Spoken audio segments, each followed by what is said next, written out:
An American Robinson Crusoe by Samuel B. Allison. Prefatory Note. An American Robinson Crusoe is the outcome of many years of experience with the story in the early grades of elementary schools. It was written to be used as a content in giving a knowledge of the beginning and the development of human progress. The aim is not just to furnish an interesting narrative, but one that is true to the course of human development and the scientific and geographical facts of the island on which Robinson is supposed to have lived.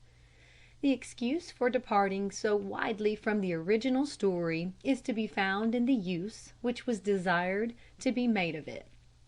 The story here presented is simply the free adaptation of the original narrative to the demand for a specific kind of content in a form which would be interesting to the children. The teacher is and should be justified in using with entire freedom any material accessible for the ends of instruction. The text as here given has been published with an introduction and suggestive treatments as a teacher's manual for primary grades. The teacher's Robinson Crusoe. Explicit directions and ample suggestions are made for the use of the story as material for instruction in all the language arts, drawing, social history, and the manual arts. End of prefatory note. Chapter 1. Robinson with his parents. There once lived in the city of New York a boy by the name of Robinson Crusoe. He had a pleasant home. His father and mother were kind to him and sent him to school. They hoped that he would study hard and grow up to be a wise and useful man. But he loved rather to run idle about the street than to go to school. He was fond of playing along the river Hudson, for there he saw the great ships come and go. They were as big as houses. He watched them load and unload their cargoes, and hundreds of people get off and on. His father had told him that the ships came from far distant lands where lived many large animals and black men.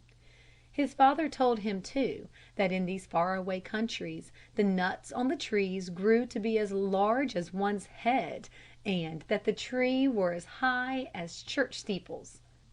When Robinson saw the ships put out to sea, he would watch them till they would disappear below the horizon, far out in the ocean, and think, "Oh, if I could only go with them far away to see those strange countries." Thus he would linger along the great river and wish he might find an opportunity of making a voyage. Often it would be dark before he would get home. When he came into the house, his mother would meet him and say in a gentle voice, "Why, Robinson, how late you are in getting home. You have been to the river again." Then Robinson would hang his head and feel deeply ashamed, and when his father, who was a merchant, came home from the store, his mother would tell him that Robinson had again been truant. This would grieve his father deeply, and he would go to the boy's bedside and talk earnestly with him. "Why do you do so?" he would say. "How often have I told you to go to school every day?" This would for a time win Robinson back to school, but by the next week it had been forgotten, and he would again be loitering along the river in spite of his father's remonstrances. End of Chapter 1. Robinson with his parents. Chapter 2. Robinson as an apprentice. In this way, one year after another slipped by. Robinson was not more diligent. He was now almost 16 years old and had not learned anything. Then came his birthday. In the afternoon his father called him into his room. Robinson opened the door softly. There sat his father with a sad face. He looked up and said, "Well, Robinson, all your schoolmates have long been busy trying to learn something, so that they may be able to earn their own living. Paul will be a baker, Robert a butcher, Martin is learning to be a carpenter, Herman a tailor, Otto a blacksmith. Fritz is going to high school, because he is going to be a teacher. Now you are still doing nothing. This will not do. From this time on, I wish you to think of becoming a merchant. In the morning you will go with me to the store and begin work. If you are attentive and skillful, when the time comes, you can take up my business and carry it on. But if you remain careless and continue to idle about, no one will ever want you, and you must starve because you will never be able to earn a living." So the next morning Robinson went to the store and began work. He wrapped up sugar and coffee. He weighed out rice and beans. He sold meal and salt. And when the dray wagon pulled up at the store loaded with new goods, he sprang out quickly and helped to unload it. He carried in sacks of flour and chests of tea and rolled in barrels of coffee and molasses. He also worked some at the desk. He looked into the account books and saw in neat writing, "Goods received" and "Goods sold." He noticed how his father wrote letters and reckoned up accounts. He even took his pen in hand and put the addresses on the letters and packages as well as he could. But soon he was back in his careless habits. He was no longer attentive to business. He wrapped up salt instead of sugar. He put false weights on the scales. He gave some too much and others too little. His hands only were in the business. His mind was far away on the ocean with the ships. When he helped unload the wagons, he would often let the chests and casks drop, so that they were broken and their contents would run out on the ground. For he was always thinking, "Where have these casks come from, and how beautiful it must be there?" And many times packages came back because Robinson had written the name of the place or country wrong. For when he was writing the address, he was always thinking, "You will be laid upon a wagon and will then go into the ship." One day he had to write a letter to a man far over the sea. He could stand it no longer. His father had gone out. He threw down the pen, picked up his hat, and ran out to the Hudson to see the ships, and from that time on he spent more time loitering along the river than he did in the store. Chapter 2. Robinson as the Apprentice. Chapter 3. Robinson's Departure. Robinson's father soon noticed that his son was no longer attending to his work, and one morning sent for him to come to his office. When Robinson came in, his father arose from his chair and looked him long and earnestly in the face. Then he said, "I am very sorry, Robinson, that you seem determined to continue your evil ways. If you do not do better, you will grow up to be a beggar, or worse." Robinson cast his eyes down and said, "I do not want to be a merchant. I would rather sail in a ship around the world." His father answered, "If you do not know anything, you cannot be of use on a ship, and no one will want you. In a strange land you cannot live without working. If you run away from your parents, you will come to be sorry for it." Robinson wept, for he saw that his father was right, and he promised to obey. After 2 or 3 weeks, Robinson went to his mother and said, "Mother, won't you go to father and tell him that if he will only let me take one voyage and it proves to be unpleasant, I will come back to the store and work hard?" But the mother cried. With tears in her eyes, she said, "Robinson, your brothers are both dead. You are the only child left to us, and if you go away, we shall be entirely alone. How easy it would be to be drowned in the sea or torn to pieces by wild animals away there in a foreign country. Both your father and myself are getting along in years, and who will take care of us when we are sick? Do not cause us the grief we must suffer if you go away so far amid so many dangers. I cannot bear to have you speak of it again." Robinson did not speak of it again, but he did not forget it. He was 19 years old. It was one day in August that Robinson stood at the wharf looking longingly after the departing ships. As he stood there, someone touched him on the shoulder. It was a ship captain's son. He pointed to a long ship and said, "My father sails today in that ship for Africa and takes me with him."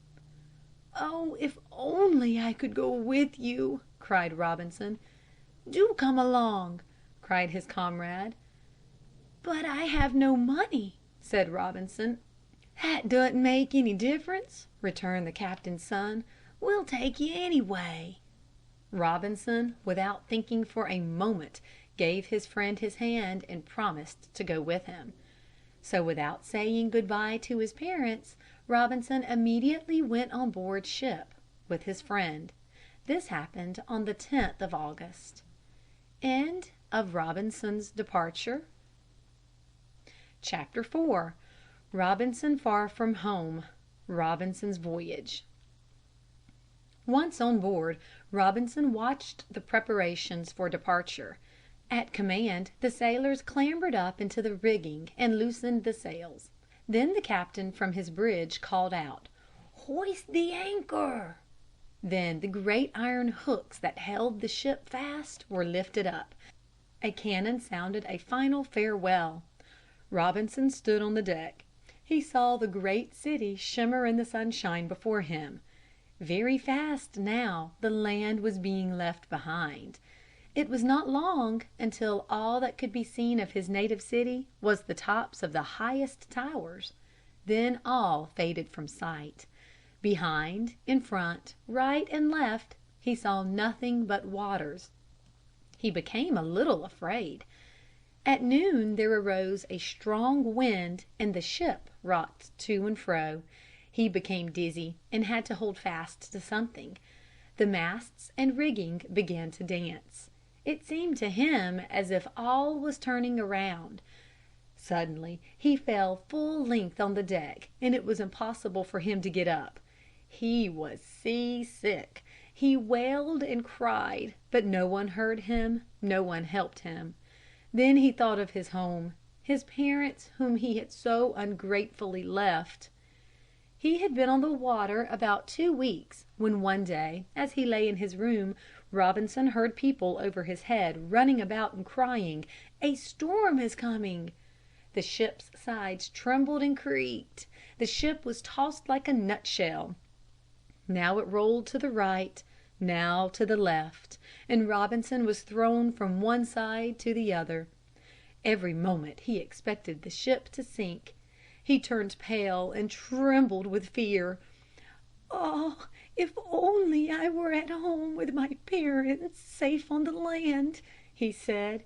"If I ever get safe out of this, I will go home as quickly as I can and stay with my dear parents." The storm raged the whole day and the whole night, but on the next morning the wind went down and the sea was calm. By evening the sky was clear and Robinson was again cheerful. He ran about the ship. He looked at the glittering stars and was contented and happy. End of chapter 4. Robinson Far from Home. Robinson's Voyage.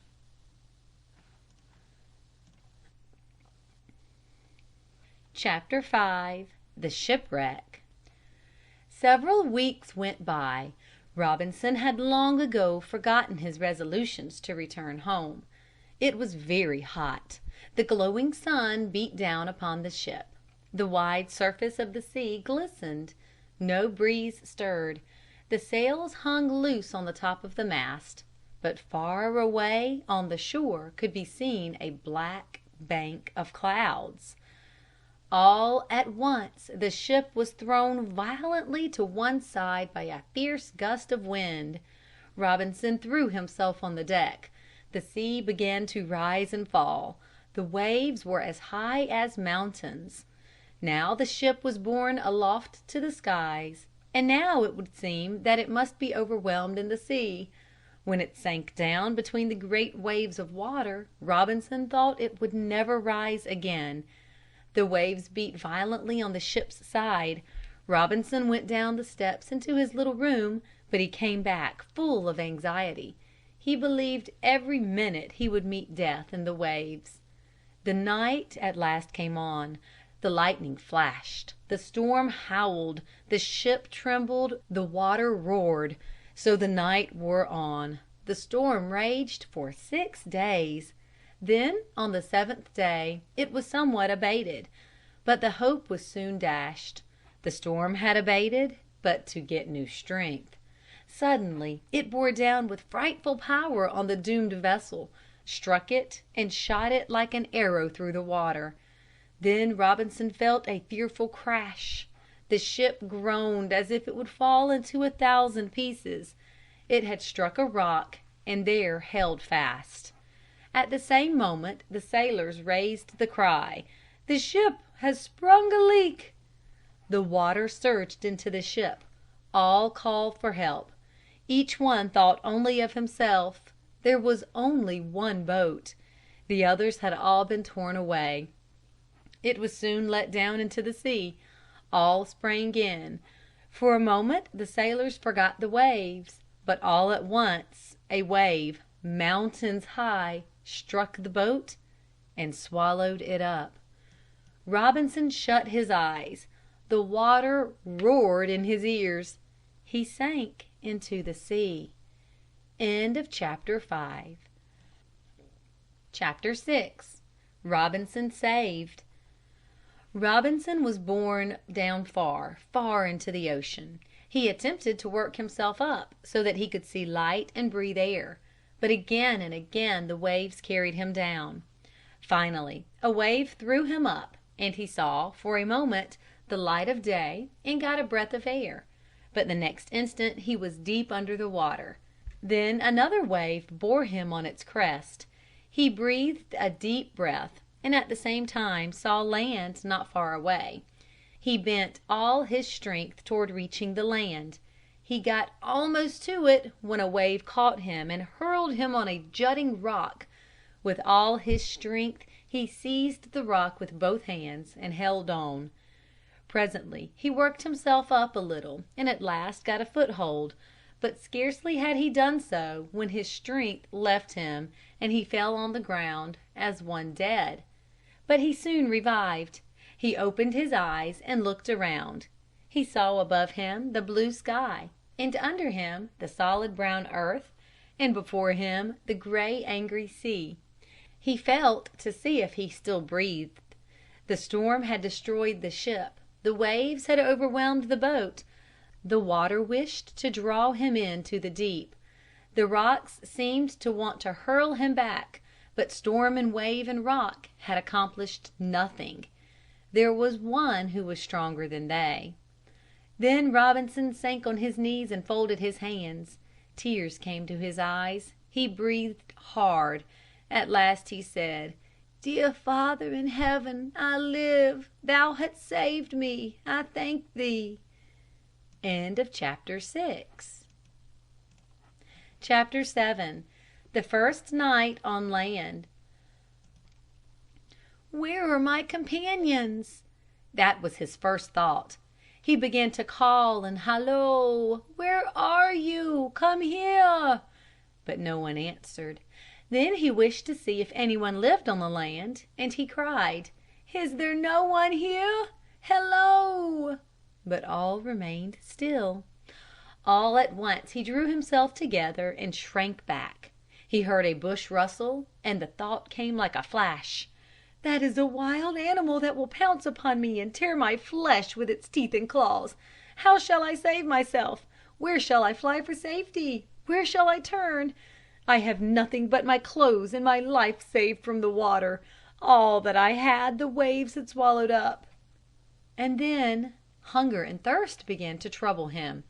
He had eaten nothing the whole day, and the salt water had made him sick. In the meantime the night had come on. Robinson was very tired. Everything was new and strange. He did not know which way to move. He was in the greatest terror. He expected to hear the roar of wild beasts from every secluded spot. Lions and tigers and dreadful serpents filled his thoughts. He must find shelter from them, but where should he pass the night? Not a house, A hut or a cave was to be seen. He stood a long time hesitating and did not know what to do. Finally he thought, "I will do as the birds do and get into a tree." He very soon found a tree which had such thick branches that it would hold him up. Robinson climbed up into the tree, made himself as comfortable as possible, said his prayers, and as he was thoroughly exhausted, he soon fell asleep. When he awoke the sun was high in the sky. At first he could not remember where he was. Then the truth burst upon him. He tried to move. He was stiff and sore. His flesh was bruised from being thrown against the rocks and beaten by the waves. He was dreadfully thirsty. His mouth and throat were dry and parched from the salt water. His tongue was thick and swollen. He said, "I must find some water to drink or I shall die." It was hard work to get down from the tree. His limbs and back ached from sitting in the tree all night. At last he slipped down and fell on the ground. He clasped his hands in prayer and thanked God for keeping him through the night. Then he got up and tried to walk. He was so weak he could not stand. He threw himself down on the ground and began to sob and cry, "Oh, Lord, do not let me die. Do not let me die." As he lay there, he heard a queer sound. He listened. It sounded like water running over rocks. He tried to get to the place from which the sound came. He tried to walk.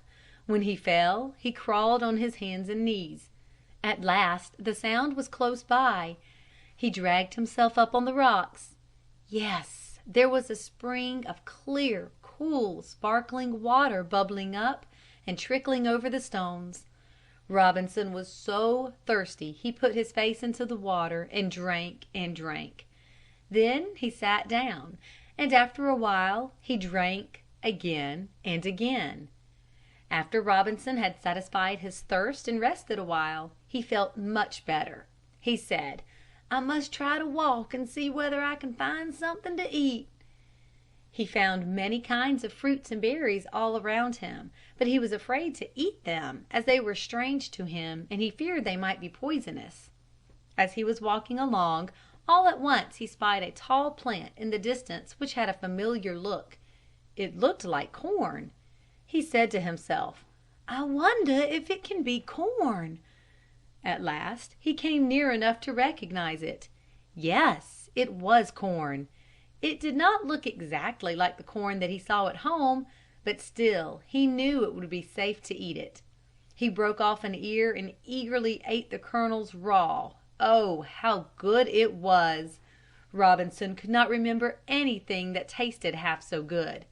He ate as much as he wanted and then filled his pockets with ears of corn for his supper. Then he went back to the spring to get another drink. Chapter 8. Robinson on an Island. After his hunger and thirst were satisfied, Robinson thought he would try to find another dwelling place. "My legs are stiff and sore from sitting so uncomfortably last night, and there is so much danger of falling," he said. "I will climb yonder hill and look round and see on which side the houses are. I will find me a stick to help me on my way." He broke a stick from a dry bush and climbed up the steep sides of the hill. After a half hour's climb he was on top. What a sight met his eyes! There were no houses, no huts to be seen, no smoke arose from the forest, no field could be seen, nothing but trees and bush, sand and rock. "I am then upon an island alone, without food, without shelter, without weapons. What will become of me?" he cried. "I am a prisoner. The island is my prison. The waves are the gods which will not allow me to get away. Will no ship ever come to set me free?" He stretched his gaze out to the sea till his eyes ached, but he saw no ship. Robinson came down and seated himself on a stone and considered what he should do. It was not yet noon, yet he greatly feared the next night. I must find me a better bed, was his first clear thought. Chapter 9. Robinson's Shelter. Robinson saw at a little distance what seemed to be a cleft or an opening in a huge rock. If I could only get inside and find room to stay overnight, the rock would protect me from the rain, from the wind and wild animals better than a tree. He long sought in vain for a place wide enough to allow him to get into the opening in the rock. He was about to give up when he seized hold of a branch of a thorn tree growing on the side of the rock. He looked closer and saw that it grew out of the cleft in the rock.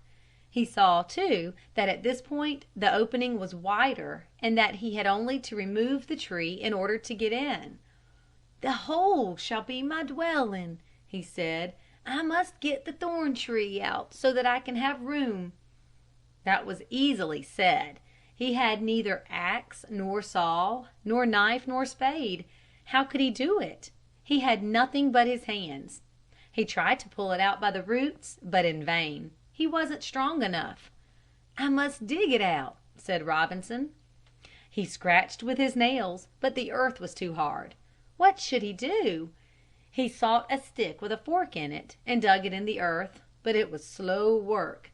Then he found a clamshell. He did better with it, but it was hard work, and Robinson was not used to hard work. The sweat ran down his face, and he had often to stop and rest in the shade. The sun burned so hot and the rock so reflected the heat that he was all but overcome, but he worked on.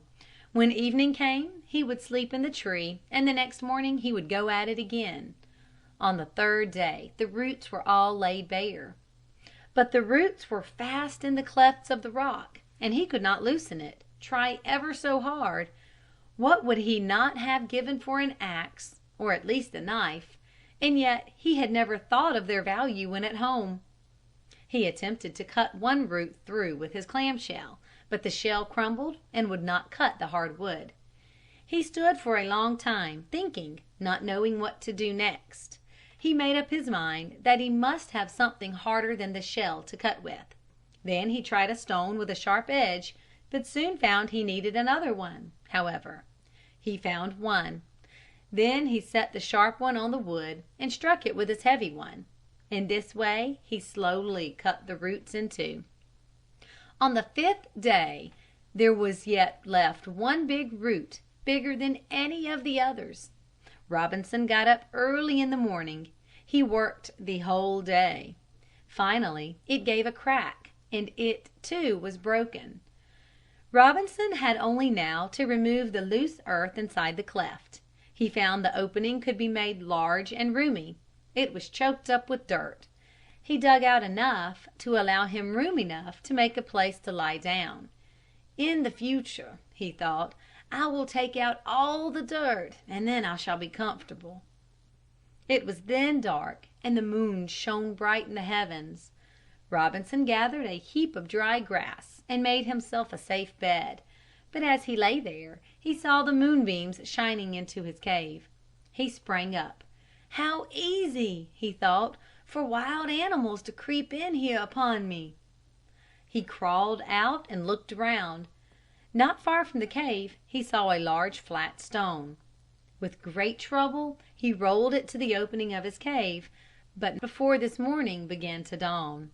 He went inside the shelter, seized the stone with both hands, and rolled it into the opening till it almost closed it. "I have now a closed home. I can again stretch my legs. Wind and rain cannot get at me, nor wild animals." Chapter 10.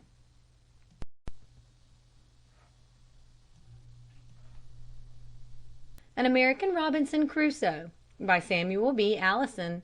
Chapter 10. Robinson makes a hat.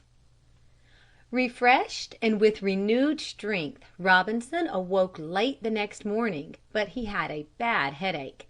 The day before, the hot tropic sun had beat down on his bare head as he worked at his cave.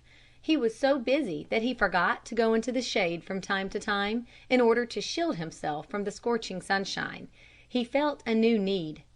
"I must make me a hat," said Robinson to himself. But how? He had no straw, no thread, and no needle. He looked around for a long time, but found nothing. The sun mounted even higher in the heavens, and shone hotter and hotter. He went to seek shelter at last in the deep shade of a nearby tall plant. As he stood there, he examined the plant more carefully. "Out of these leaves," he said, "I might make a hat." He climbed up the short stem of the plant and saw that it had not only leaves as long as himself, but between the leaves were big bunches of long, thin fruit, as thick as 3 fingers and similar in shape to a cucumber. He plucked the leaves and fruit and was about to eat some of the fruit when he heard near him a light stir as of some animal. He rolled the leaves and fruit together and hastened back to the cave. The bananas, for that is what the fruit proved to be, were sweet and refreshing. After he had eaten enough, he set immediately about making his hat. He broke off a couple of reeds. He bent one into a hoop, but the hoop would not hold without thread. Sometimes it was too large and sometimes too small, but it must fit his head. He pulled up grass and bound its ends together, but the grass stalks were not strong enough. He hunted until he found a tree whose inner bark was soft and came out in long fibers. He bound his reed with this. This, too, made the hoop soft so that it did not hurt his head. When the hoop was ready and fitted to his head, he found the banana leaves could not be used. Their veins ran straight from the midrib. This made them easily torn, and besides, they were too large. They were not the best shape. He saw that leaves about 1 foot long with broad and tapering points would be best. He saw, too, that if the leaves had their veins running parallel with the midrib, they would be stronger. He made search and at length found leaves that seemed made for his purpose. They were thick and leathery and tapered from base to apex like a triangle. He now proceeded with his hat making. He would take a leaf and lay it on the ground with the base toward him. Then he laid the hoop on the base of the leaf, wrapped it around the hoop, and fastened it with thorns. He did the same with other leaves. The thorns were his pins. At last he pinned the tips of the leaves together at the top, and the hat was ready. It looked just like a big cone, but it kept out the heat of the sun. Robinson now had corn and bananas, and when he was thirsty he drank a handful of water from the spring. He had been now 9 days on the island. Every day he looked out on the sea until his eyes ached to see if he might discover a ship. He could not understand why no ship came his way. "Who knows how long I must wait here?" he said sorrowfully. Then the thought came to him, "You will not be able to keep track of the days unless you write it down." Chapter 10. Robinson makes a hat. Chapter 11. Robinson's calendar. The matter of keeping track of time puzzled Robinson very much. It was getting more difficult every day to keep it in his memory. He must write down the days as they slipped by, but where? And how? He had neither pen, ink, nor paper. Should he mark every day with a colored stone on the smooth side of the huge rock wall within whose clefts he had dug out his cave? But the rain would wash off the record, and then he would lose all his bearings. Then he thought of the beach, but there the wind and waves would soon also erase it. He thought a long time. "I must find something," he said to himself, "on which to keep a record. I must also know when Sunday is. I must rest one day in the week. Yes, I must find something," he said, "on which to write." And finally he found it. He chose 2 trees standing near each other, and then sought for a small, sharp stone which he could make still sharper by striking it on another. When he had got this pen ready, he cut into the bark of one tree, "Shipwreck, Sunday, 10th of September, 1875." He made 7 cuts in a row for the 7 days in the week. The first cut was longer than the others. This was to represent the Sunday. At sundown every day he made a new cut in the bark. The other tree he called the month tree. On its stem he was to cut a mark every time his week tree told him a month had passed. But he must be careful, for the months were not of equal length. But he remembered that his teacher had once said in school that the months could be counted on the knuckles and hollows of the hand, in such a way that the long and short months could be found easily, and he could tell in this way the number of days in each. Robinson worked at enlarging his shelter a little every day.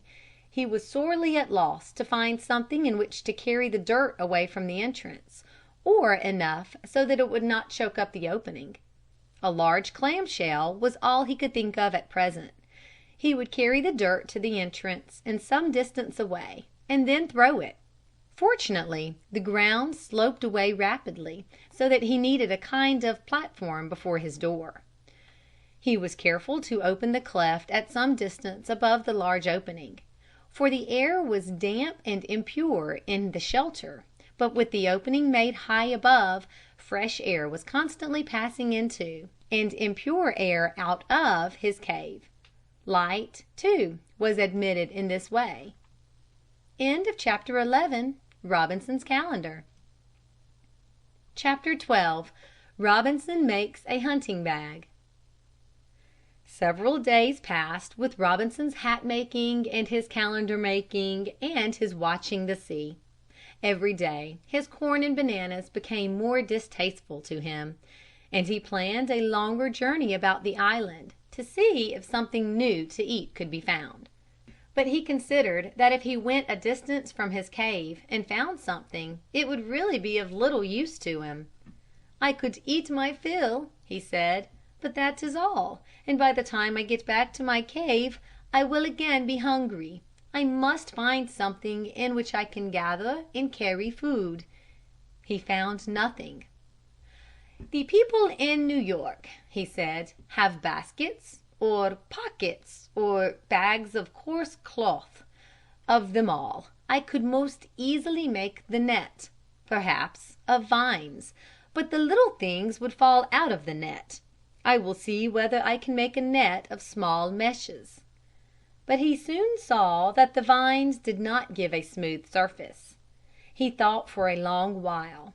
In his garden at home his father had sometimes bound up the young trees with the soft inner bark of others. He wondered if he could use this. He stripped away the outer bark from the tree, which before had yielded him a fiber for his hat, and pulled off the long, smooth pieces of inner bark. He twisted them together. Then he thought how he could weave the strands together. He looked at his shirt. A piece was torn off and unraveled. He could see the threads go up and down. He saw some threads go from left to right, woof, others lengthwise, the warp. From his study of the woven cloth, Robinson saw he must have a firmer thread than the strips of bark gave alone. He separated his bark into long, thin strips. These he twisted into strands of yarn by rolling between his hands, or on a smooth surface. As he twisted it, he wound it on a stick. It was slow, hard work. Of all his work the making of yarn of thread gave him the most trouble. He learned to twist it by knotting the thread around the spindle or bobbin on which he wound it, and twirling this in the air. He remembered sadly the old spinning wheel he had seen at his grandmother's house. His next care was something to hold the threads while he wove them in and out. He had never seen a loom. After long study, Robinson set 2 posts in the ground, and these he bound with 72 strands horizontally under each other. Then he tied in the top at the left another thread and wove it in and out through the 72 threads. So he tied 72 vertical strands and wove them in and out. Thus he had a net 3 times as long as his foot and as wide as long. He tied the 4 corners together. He made a woven handle for it and put it on his shoulder like a sack, saying gleefully, "This shall be my hunting bag." Chapter 12. Robinson makes a hunting bag. Chapter 13. Robinson explores the island. After Robinson made his hunting bag, he was anxious to set off on a journey of exploring the island. So he arose very early the next morning. "Before it is hot," thought he, "I will be quite a distance on my journey." He ate a couple of bananas, scooped up a few handfuls of water from the spring, stuck a few ears of corn in his hunting bag, took his stick in his hand, and went forth. As he left his cave, the thought struck him, "What if I could not find my cave again? How can I manage so that I can come back to it? I will go away in one direction and return the same way, but suppose I were to lose the way?" Then he noticed his shadow pointing like a great finger from the sea toward the land. He could direct himself by that. He kept his shadow in front of him. He had noticed, too, that the wind always blew north of the point where the sun rose. This helped him, but sometimes the wind would die down. He had to climb over many rocks and pierce many thickets. At each step he saw a rich growth of plants, stems, leaves, flowers, but nothing to eat, no fruits or nuts. At length he came to a tree as high as a small church steeple. Then he thought of what his father had once said about the trees in strange countries. "Many are as tall as a church steeple, and the nuts are as big as one's head." He looked again. Yes, there they hung among the leaves, concealed high above in the crown. But so high it was well that Robinson had learned to climb while on board the ship. He quickly laid down his hunting bag and clambered up the smooth stem of the high tree, a palm. He picked off a nut and threw it down, then several more, and climbed down again. But the nuts were very hard. How should he open them? He had brought along his sharp stone with which he had stripped off the inner bark. With this he forced off the thick outer shell, but now came the hard nut within, and how hard it was! Striking it was of no use. Then he threw a great stone on the nut. The shell was crushed, and a snow white kernel lay before him. It tasted like almond. With astonishment Robinson saw in the middle of the nut a large empty space, which must have been filled with fluid as the inside was wet. He wished that he had the juice to drink, for he was very thirsty. With this in view he examined another and riper nut, and the outside came off more easily. But how could he break it and at the same time save the juice? He studied the hull of the cocoanut on all sides. At the end were 3 little hollows. He attempted first to bore in with his fingers, but he could not. "Hold!" he cried. "Maybe I can cut them there with the point of my stone knife." This was done without trouble, and out of the hole flowed the sweet, white juice. Robinson put a couple of nuts in his hunting bag, and also the shells from the broken nuts. "Now," he thought, "I shall no longer have to drink from my hand." With this thought he went on his way. As Robinson came to a rock in his path, out jumped what Robinson took to be a rabbit. He ran after him to catch him, but the rabbit was much the swifter. So Robinson hastened home, but before he reached it the stars were shining with their lustrous light. Tired, Robinson stretched his limbs on the bed of grass and leaves and slept soundly.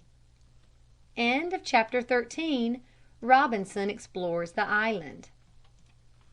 Chapter 14. Robinson as a hunter. All the time Robinson was confined to the cave he kept thinking about the rabbit he had seen and how he might catch one. Finally he determined to make a spear. He broke down a thin young sapling, stripped off its branches, and in one end fastened a sharp stone. He then went to bed, for he wanted to be up early for his first hunting trip on the morrow. With his hunting sack and spear, Robinson began to creep very, very cautiously through the underbrush.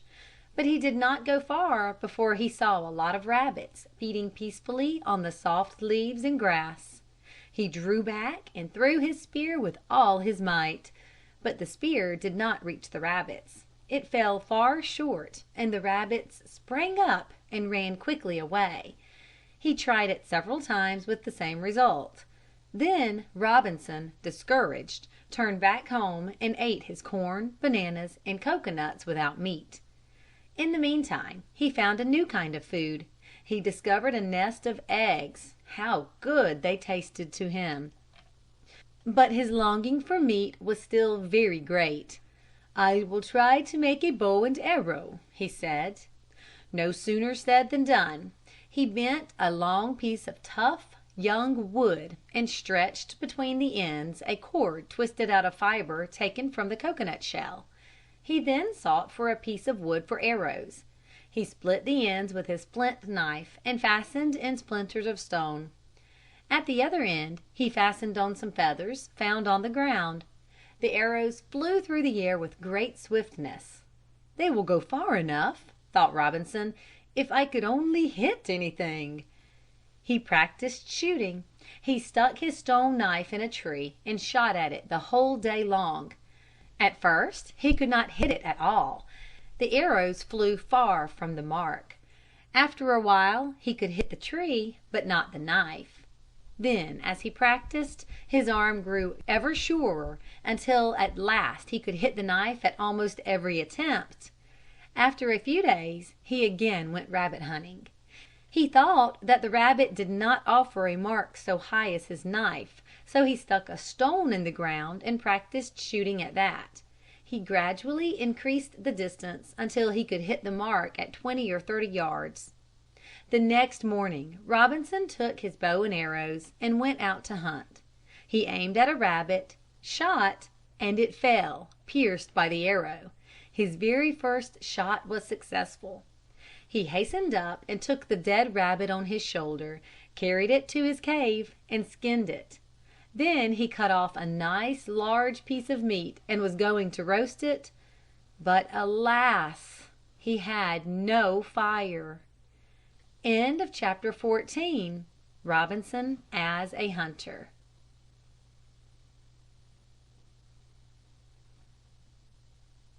An American Robinson Crusoe by Samuel B. Allison. Chapter 15. Robinson's shoes and parasol. The next morning Robinson could not get up. His feet were swollen and sore in consequence of walking without shoes over thorns and stones. He must remain the whole day in his cave. Before him, in the sun, his walking stick stuck in the ground. He thought how he had been troubled yesterday to find his way and about the shadow. He had now time to study it. He watched it the whole day through. In the morning it pointed toward the land. In the evening toward the sea. This comes from the daily movement of the sun. He determined to study the matter more carefully. Robinson got up and with great effort walked to the spring. There he cooled his burning feet and gathered some large leaves which he bound on them.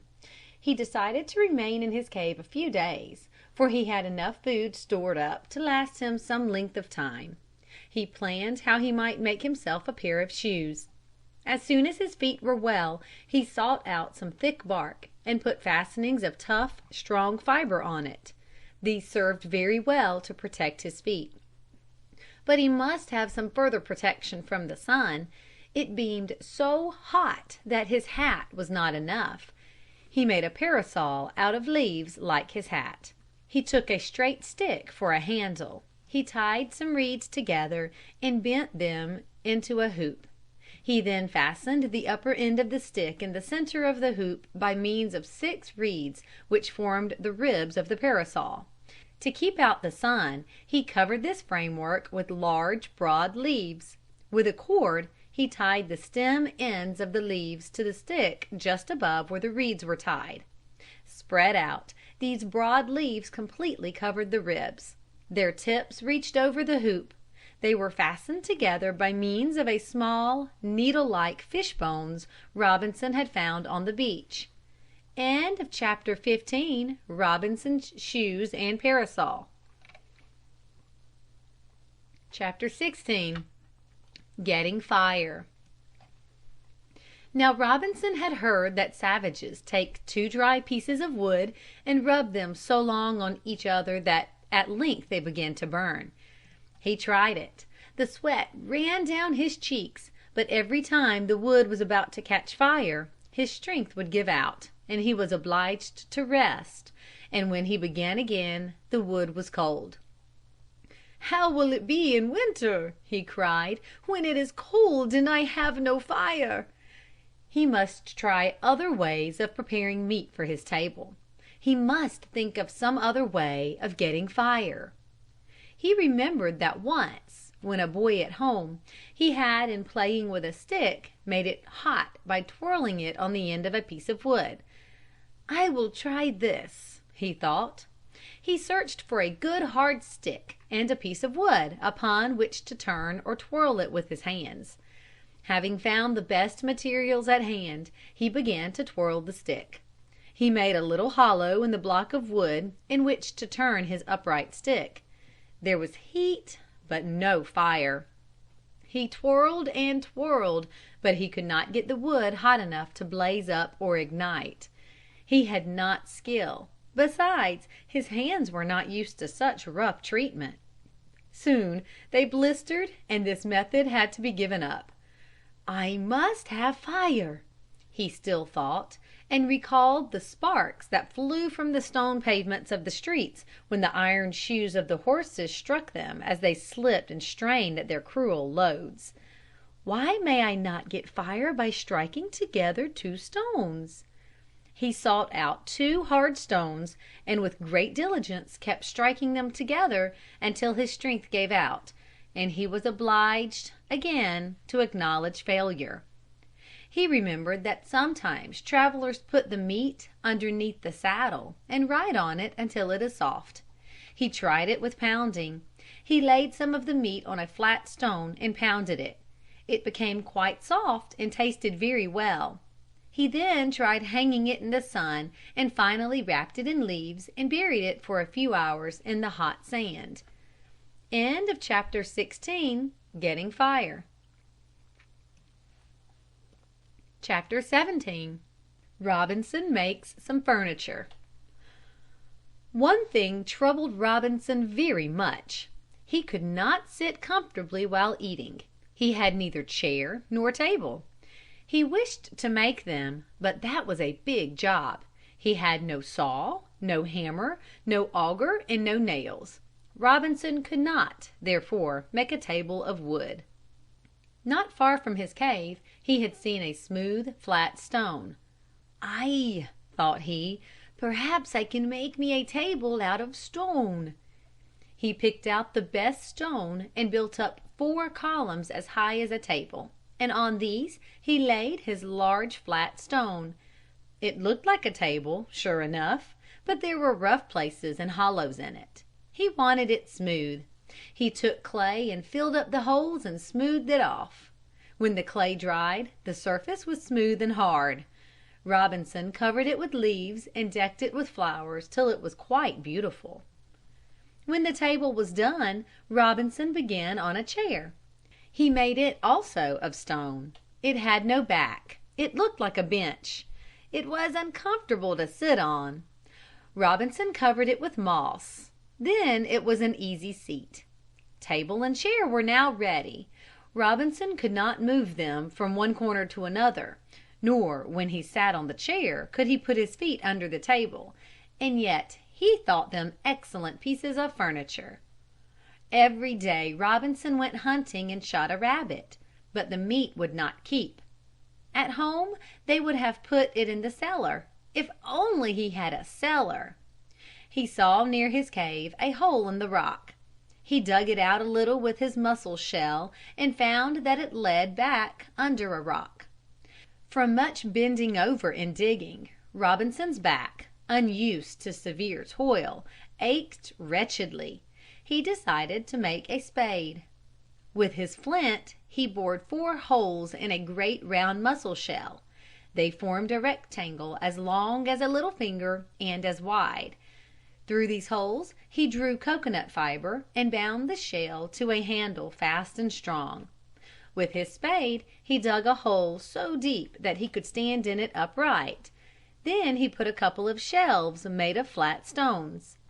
In this cellar he put his rabbit meat and his eggs. Then he laid branches over it and finally covered the whole with leaves. End of chapter 17. Robinson makes some furniture. Chapter 18. Robinson becomes a shepherd. With his bow and arrow, Robinson went hunting every day. The rabbits soon learned to know him and let themselves seldom be seen. As soon as they saw him, they took alarm. They became timid and shy. One day Robinson went out as usual to shoot rabbits. He found none, but as he came to a great rock, he heard from behind a new sound, one he had not heard before in the island. Baa! It sounded. A kid, thought Robinson, like that with which I have so often played at home. He slipped noiselessly around the rock, and behold, really there stood a kid. He tried to call it, but the kid sought safety in flight. He hastened after it. Then he noticed that it was lame in one forefoot. It ran into some brush, where Robinson seized it by the horns and held it fast. How Robinson rejoiced! He stroked it and fondled it. Then he thought, how could it come into this wilderness on this lonesome island? Has your ship been cast upon the rocks too and been broken to pieces? You dear thing, you shall be my comrade. He seized the goat by the legs, and no matter how it kicked, carried it to his cave. Then he fetched quickly a coconut shell full of water and washed and bathed the goat's wounded leg. A stone had rolled down from the hill and had inflicted a severe wound on its left foreleg, or perhaps it had stepped into a crack in the rocks. Robinson tore off a piece of linen from his shirt, dipped it in the water, and bound it with shreds of the coconut upon the wound. Then he pulled some grass and moss and made a soft bed near the door of the cave. After he had given it water, it looked at him with thankful eyes and licked his hand. Robinson could not sleep that night. He thought continually of his goat and got up time and again to see if it was safe. The moon shone clear in the heavens. As Robinson sat before the goat's bed, he looked down on his new possession as lovingly as a mother on her child. The next morning Robinson's first thought was, I am no longer alone. I have a companion, my goat. He sprang up and looked for it. There she lay on her side, still sleeping. As he stood and considered, the thought came to him that perhaps the goat had escaped from its keeper. There must, then, be someone living on the land. He quickly put on his shoes and his hat, took his parasol, and ran to the rock where he had found the goat. He called, he sought, he peered about to see if some shepherd were there somewhere. He found nothing. He found no trace of man. There was no road, no bridge, no field, no logs, not even a chip or shaving to show that the hand of a man had been there. But what was that? In the distance ran a herd of goats over the rocks, but no dog followed them, and no shepherd. They ran wild on the island. They had perhaps been left there by some ship. As he came home, he noticed the goat sorrowfully. The bandage had become dry. The goat might be suffering pain. Robinson loosened the bandage, washed the wound again, and bound it up anew. It was so trustful. It ran after him, and he decided always to protect it. "I will always be your shepherd and take care of you," he said. End of chapter 18. Robinson becomes a shepherd. Chapter 19. Robinson builds a home for his goat. But the goat was a new care. Wild animals could come and kill and carry Robinson's goat away while he slept, and if the goat got frightened while he was hunting, it would run away.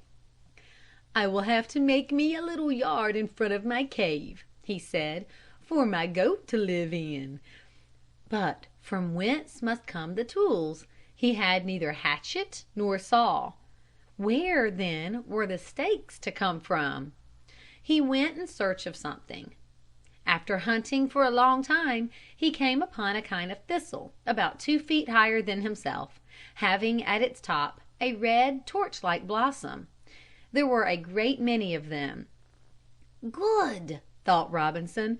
"If I could only dig up enough of them and plant them thick around the door of my cave, I would have just the thing. No one could get at me, nor at the goat either. Those thorns would keep anything from creeping through, peeping in, or getting over." So he took his mussel shell spade and went to work. It was pretty hard, but at length he succeeded in laying bare the roots of quite a number. But he could not drag them to his cave on account of the thorns sticking in him. He thought a long time. Finally he sought out 2 strong poles or branches which were turned up a little at one end and like a sled runner. To these he tied 12 cross pieces with bark. To the foremost he tied a strong rope made from cocoa fiber. He then had something that looked much like a sled on which to draw his thistle-like brush to his cave. But for one day he had enough. The transplanting of the thistles was hard work. His spade broke, and he had to make a new one. In the afternoon he broke his spade again, and as he had made his third one, he made up his mind that it was no use trying to dig with such a weak tool in the hard ground. It would only break again. "If I only had a pick." But he had none. He found a thick, hard, sharp stone. With it he picked up the hard earth, but had to bend almost double in using it. "At home," he thought, "they have handles to picks." The handle was put through a hole in the iron. He turned the matter over and over in his mind, how he might put a hole through his stone. But he found no means. He searched out a branch with a crotch at one end. He tied the stone to this with strong cocoa fiber and bark. How his eye glistened as he looked at the new tool. Now he began to work. He first loosened up the earth with his pick. Then he dug it out with his spade and planted in a high thistle. Many days he had to work, but finally one evening the hedge was ready. He had a row in a semicircle in front of his cave. He counted the marks on his calendar tree. The day on which he had begun to make his hedge he had especially marked out. He had worked 14 days. He had completed his hedge with the exception of a small hole that must serve for a door. But the door must not be seen from without. As Robinson thought, it came to him that there was still a place for 2 thistles on the outside. He could easily get in, but the entrance was difficult to find from the outside. Robinson looked on his hedge from without. It was not yet thick enough. For this reason he planted small thistles between the larger ones. With the digging them out and transplanting them, he was a whole week longer. Finally the hedge and the yard were ready. Now Robinson could rest without fear and sleep in his cave, and could have his goat near him all the time. It delighted him greatly. It ran after him continually like a dog. When he came back from an absence, It bleated for joy and ran to meet him as soon as he got inside the hedge. Robinson felt that he was not entirely alone. He now had a living being near him. Chapter 19. Robinson builds a home for his goat.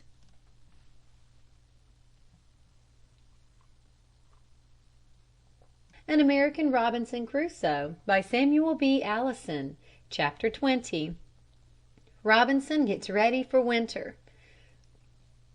There was one thing that troubled Robinson greatly. What will become of me when the winter comes? I will have no fire to warm me. I have no clothing to protect me from the cold.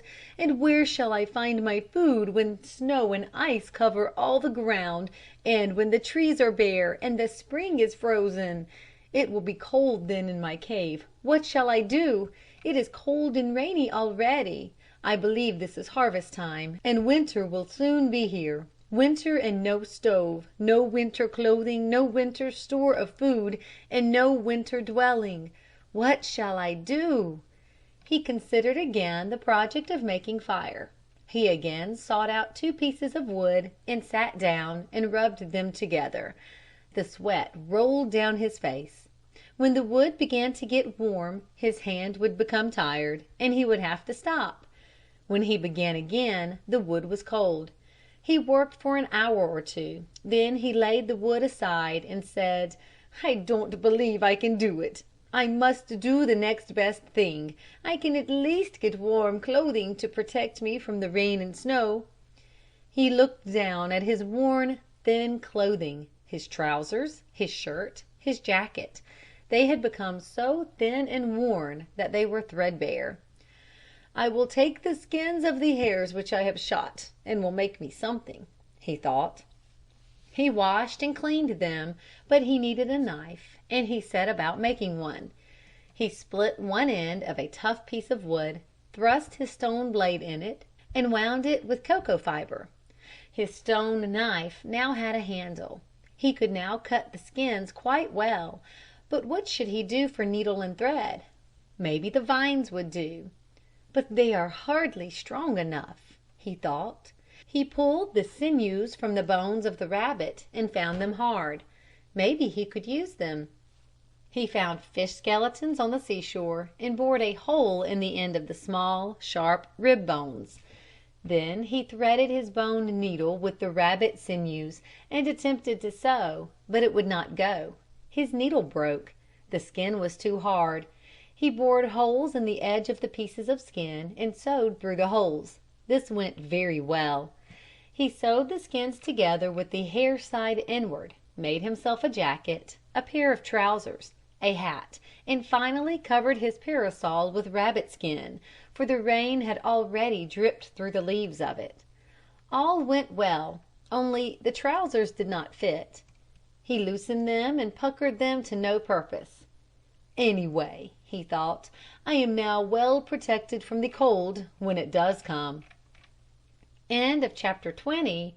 Robinson gets ready for winter. Chapter 21. How Robinson lays up a store of food. Now for the food. Could Robinson preserve the meat? He had often heard his mother tell about preserving meat in salt. He had even eaten salt meat, pickled meat. But where could he get salt? One day, when the wind blew hard, the water was driven upon the shore and filled a little hollow. After a few days, the ground glistened white as snow where the water had been. Was it snow? Robinson took it in his hands and put it in his mouth. It was salt. The sun had evaporated the water in the hollow, had vaporized it, and the air had drunk it up. What was left behind? Salt. Now he could get salt as long as he needed it. He took coconut shells and strewed salt in them.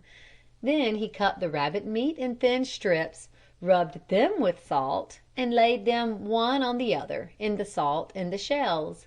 He covered it over with a layer of salt. He put over each shell the half of a larger one and weighted it down with stones. After a period of 14 days, he found the meat quite red. It had pickled. But he did not stop here. He gathered and stored in his cellar cocoanuts and corn in such quantities that he would be supplied for a whole winter. It seemed best to catch a number of rabbits, and build a house for them and keep them. Then he could kill one occasionally and have fresh meat. Then it came to him that goats would be much better, for they would give milk. He determined immediately to have a herd of goats. He made a string or lasso out of cocoa fiber. Then he went out, slipped up quietly to a herd of goats, and threw the lasso over one. But the lasso slipped from the horns and the goat ran away. The next day he had better luck. He threw the lasso, drew it tight, and the goat was captured. He brought it home. He rejoiced when he saw that it gave milk. He was happy when he got his first cocoanut shell full of sweet, rich milk. His goat herd grew. He soon had 5 goats. He had no more room in his yard. He could not provide food enough. He must let them out. He must make another hedge around his yard so that the goats could get food and yet be kept from going away. He got stakes from the woods and gathered them before his cave. He sharpened them and began to drive them in the earth. But it rained more and more each day. He was wet through as he worked. He had finally to stop work, for the rain was too heavy. End of chapter 21. How Robinson lays up a store of food. Chapter 22. Robinson's diary. Robinson was much disturbed because he had no means of keeping a record of things as they happened from day to day. He had his calendar, it is true. He would not lose track of the time. But he wished for some way to write down his thoughts and what happened. So he kept up keen search for anything that would serve him this purpose. Every time he journeyed about the island, he kept careful watch for something that he might write upon. He thought of the leaves of the palm tree, the white under surface of the shelf fungus.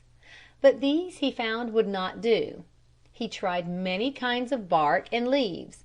There was a kind of tall reed or grass growing in the marshes whose rind seemed good when dried. He examined the inner bark of many trees. He at last found that the inner bark of a tree which resembled our elm tree worked best. He would cut through the bark with his stone knife around the tree.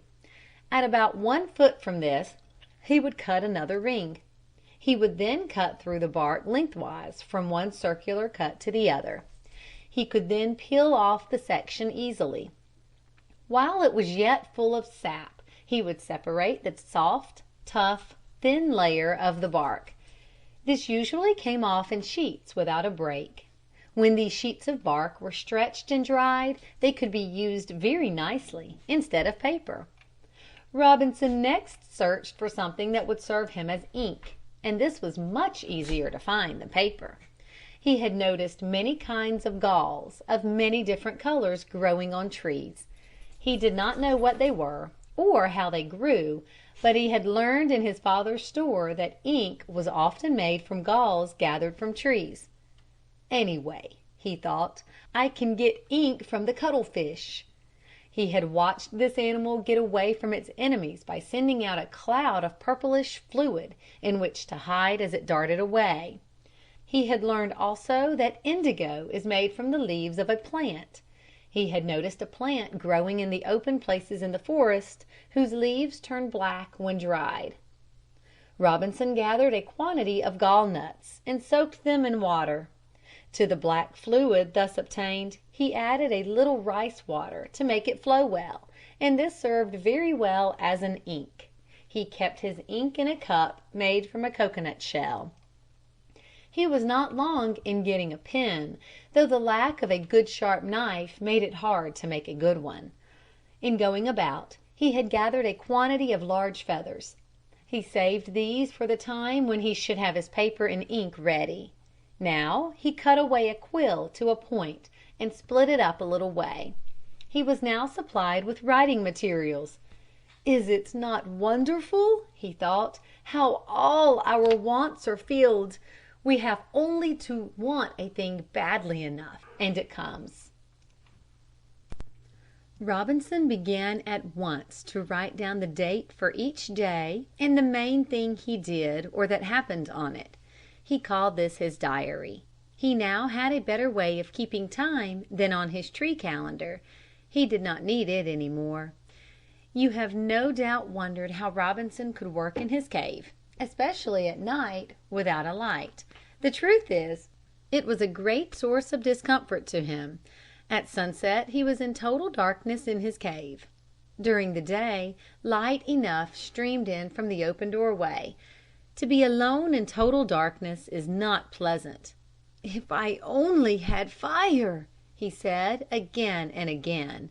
He watched the many large beetles and the fireflies flash their light in the dark of the evening as he sat in front of his shelter. The thought came to him that if he only had some way of keeping together a number of them, they would serve very well for a candle in his cave at night. How he longed for a glass bottle, such as he had so often wantonly broken when at home. Back of his shelter there was a hill where the rock layers jutted out. He had noticed here several times a thin, transparent rock that he had seen in his father's store. It is called isinglass. "I will make a living lantern," he said aloud in his eagerness. He soon had a suitable piece pried loose. He cut a part of a coconut shell away, and in its place he put a sheet of isinglass. That evening at dark he gathered several handfuls of the great fire beetles and put them in his lantern. What joy their glow gave him in his cave at night! It was almost as much comfort as a companion, but while it lighted up the deep dark of the cave and enabled him to move about, he was unable after all to write in his diary at night. Every morning he set his captives free. In the evening he would go out and capture his light. End of chapter 22, Robinson's Diary. Chapter 23, Robinson is sick. One evening Robinson went to bed sound and well. The next morning he was sick. Before he had only the heat of the day to complain of. Today he was freezing. He wanted to go to work to get warm, but even this did not break his chill. It increased till his teeth chattered with the cold. "Perhaps," thought he, "if I can sleep a little I will get better." But he could not sleep. He was burning with fever and then shaking with cold by turns. He felt a strong thirst, but he was so weak that he could scarcely get the goat's milk. He had no sooner drunk the milk than his tongue was as dry as before. He felt better after a night of sleep, but the next day his fever and chills were worse than before. Then he bethought him of his parents. How kindly his mother had taken care of him! Now no one was near that could assist him. "Ah," he sighed, "must I die here? Who would bury me? There is no one to miss me." At this the tears came to his eyes. His sickness increased with each day. Occasionally the fever would go down sufficiently to allow him to get something to eat. Then it would be worse than before. In his dire need he wanted to pray, but he was so weak that he could only stammer, "Dear God, help me, or I shall die." One night he had a strange dream. He thought he saw his good old father standing before him and calling to him. He spread out his arms and cried aloud, "Here I am! Here I am!" He tried to get up, but he was so weak that he fell back fainting. He lay there a long time, but finally came to. He felt a burning thirst, but no one reached him a drop of water. He prepared to die. He folded his hands and prayed to God that he would be merciful to him. He prayed forgiveness from his parents. Once more he raised his head and gazed wildly about, then sank back and knew no more. When he again awoke he felt better. His hot fever had gone. He attempted to walk. He had just enough strength to crawl to the table and fetch a shell of water. When he tried to walk, he had to sit down at every 2 or 3 steps. From this he recovered gradually, growing better and better, and he thanked God inwardly for his recovery. His sickness had continued from June 18th to July 3rd. End of chapter 23. Robinson is sick. Chapter 24. Robinson's Bower. Robinson's sickness set him thinking about his home. He had been so afraid of animals when he came to the island that he thought of nothing but protection from them. He had been now a year on the island, and had seen nothing more dangerous than a goat. The fear of animals had practically faded away. In thinking over his sickness, he made up his mind that it was caused by sleeping in his cave where the sun never shone. The ventilation seemed good, but the walls were damp, especially in the rainy season. Then the water would trickle down through the cleft in spite of all he could do. He resolved to build, if possible, a little cottage, or as he called it, a bower, in the yard in front of his shelter. The hedge of thistles was growing and formed a fence that an animal could not get through. His screen of willows on the outside of this would soon hide him from view of the sea. He had the wall of rock and the hill behind him. He planned out his way of building it very carefully.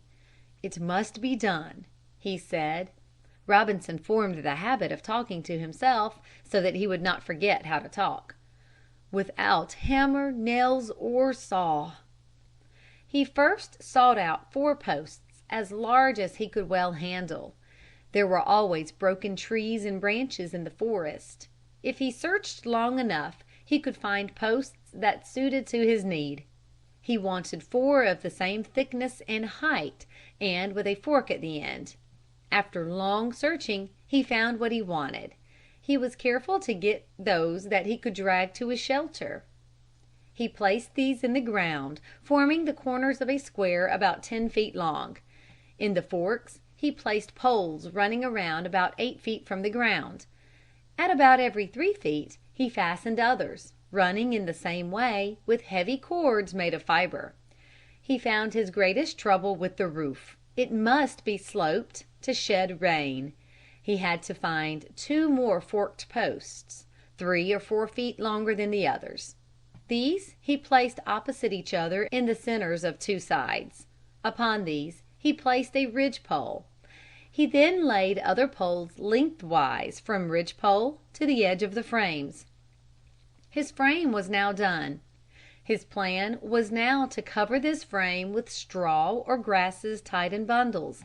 He had seen the barns in the country thatched in this way by the Dutch farmers in New York State. He gathered the straw of the wild rice. It was long, straight, and tough. It was easily tied into flat bundles. These he bound securely onto the framework with cords. He began at the bottom so that the ends of the row would lap over the tops of the last one put on. In this way he built a very comfortable and rain-proof bower. It was easy to make a bed of poles covered with straw. A table and bench were added and shelves of poles. Robinson felt great joy over this new home. "I will not now be sick any more," he said. "In case of danger I can get into my cave, but at all other times I will live in my bower." He had use still for his cave. He could use it to store some things in, but he had to be careful about the dampness in wet weather. Robinson was getting to feel at home. He was no longer sad. He did not grieve so much for home. He looked upon his home with great delight. It was secure. He had his herd of goats always in his sight. At evening he would do his milking. He found he could keep the milk for some time in the cave. He was tempted to try making some butter from the rich, good cream. "But," said Robinson, "I have neither vessels to make it in, nor bread to eat it on." He planned many things to do. "I will make a hammock some day for my bower, and some vessels to use in my work," he thought. End of chapter 24, Robinson's Bower. End of chapters 20 through 24. of an American Robinson Crusoe.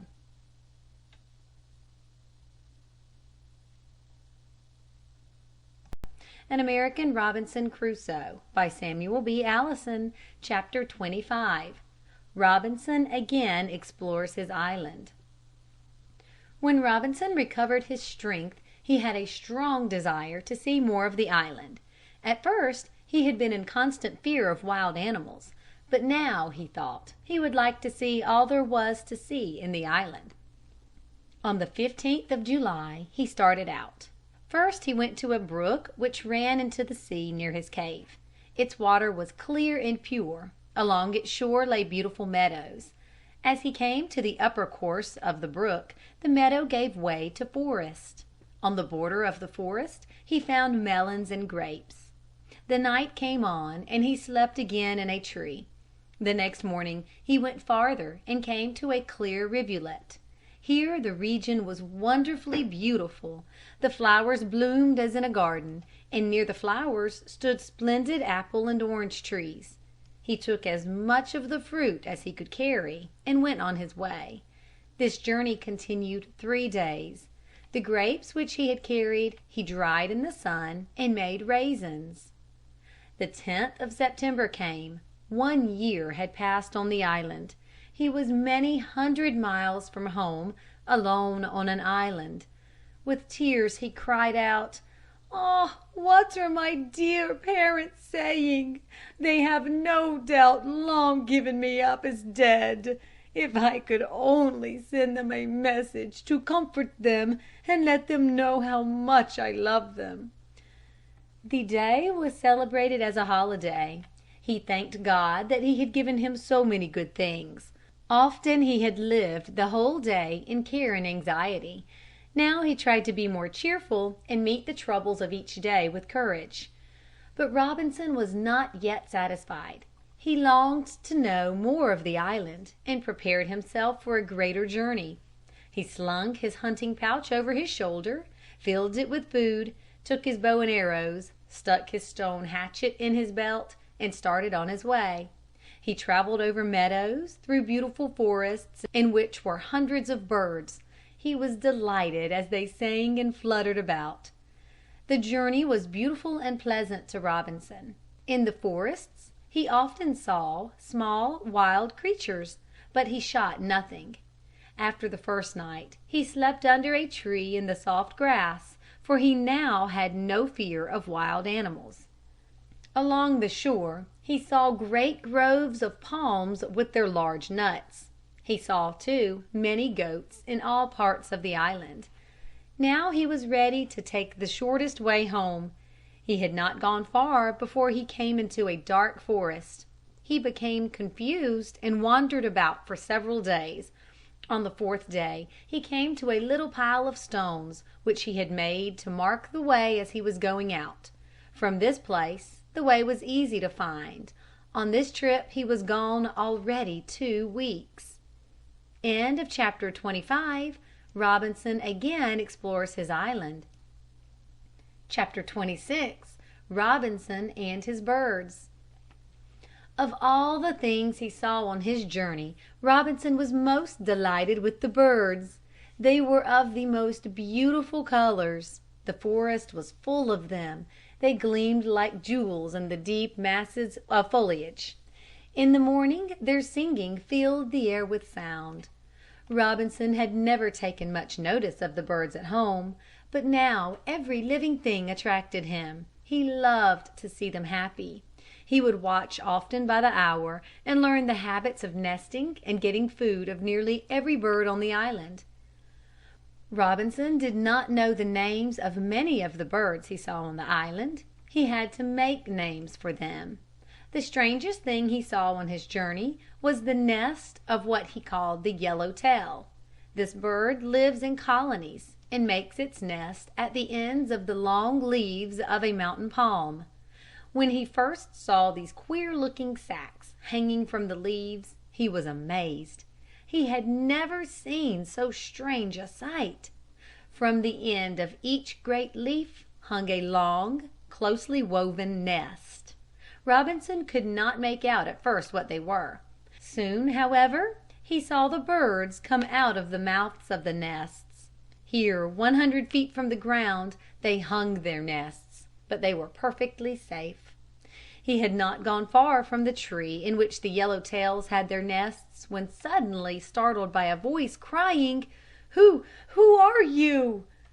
Robinson was greatly frightened and hid beneath the drooping branches of a cedar tree. He feared every moment that the owner of the voice would make his appearance, but it kept at a distance. Every few minutes from the depths of the forest would come the doleful cry, "Who are you?" Robinson did not dare to stir from his hiding place. He remained there overnight. After the night came on, he heard the strange voice no more. The next day he renewed his journey. He saw many birds that were wholly strange to him. There was a kind of wild pigeon that built its home in a hole in the rock. It was a most beautiful bird with long, slender, graceful feathers in its tail. He saw the frigate bird soaring high above the island.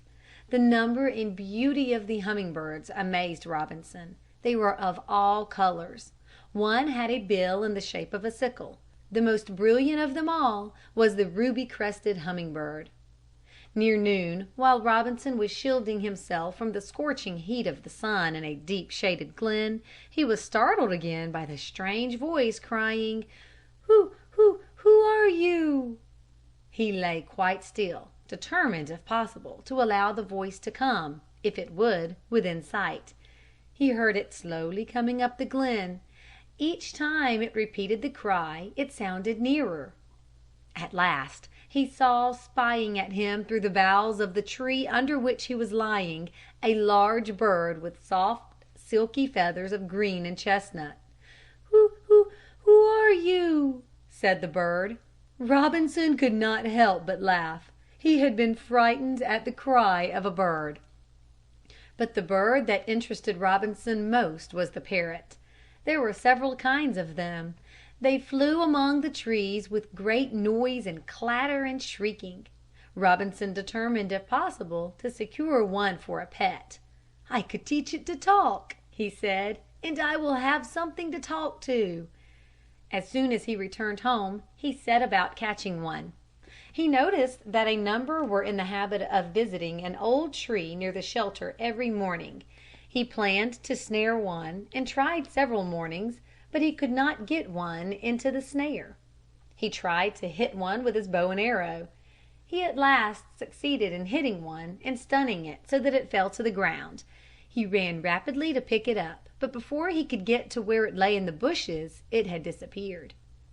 After thinking the matter over, he concluded that it would be much better to get a pair of young birds and raise them. The old ones would be hard to tame and difficult to teach. It was easy enough to find a nest in a hollow tree. He secured from the nest 2 birds just ready to fly. He made a cage for them out of willow rods. He placed the cage at the entrance of his cave and studied how he would feed them. Much to his surprise, the parent birds discovered their young ones and brought them food and fed them through the open work of the cage. When the birds were grown they rapidly learned to talk. Robinson took great delight in teaching them. He taught them to call his name, and when he came near they would call out, "Poor old Robinson Crusoe." These birds remained for many years with Robinson. In fact, he was never afterward without a parrot. They helped him to pass away very pleasantly many hours that without them would have been sad. Another bird that Robinson loved was the little house wren. This bird was exceedingly tame and friendly. It was a very sweet and strong singer. It loved to make its nest in or near his shelter. There it would build and rear its young, within reach of his hands, while its throat was always bursting with melody. The mockingbird, too, always nested near, and awakened him in the morning with its wonderful song. Robinson became a great friend and favorite of the bird inhabitants on the island. They seemed to know him and showed no fear when near him. This pleased him very much. End of chapter 26, Robinson and his birds. Chapter 27, Robinson Gets Fire. Robinson was now pretty comfortable. He had his bower with its chair and table. He had his cave in case of danger. He had his cellar in which to keep his meat.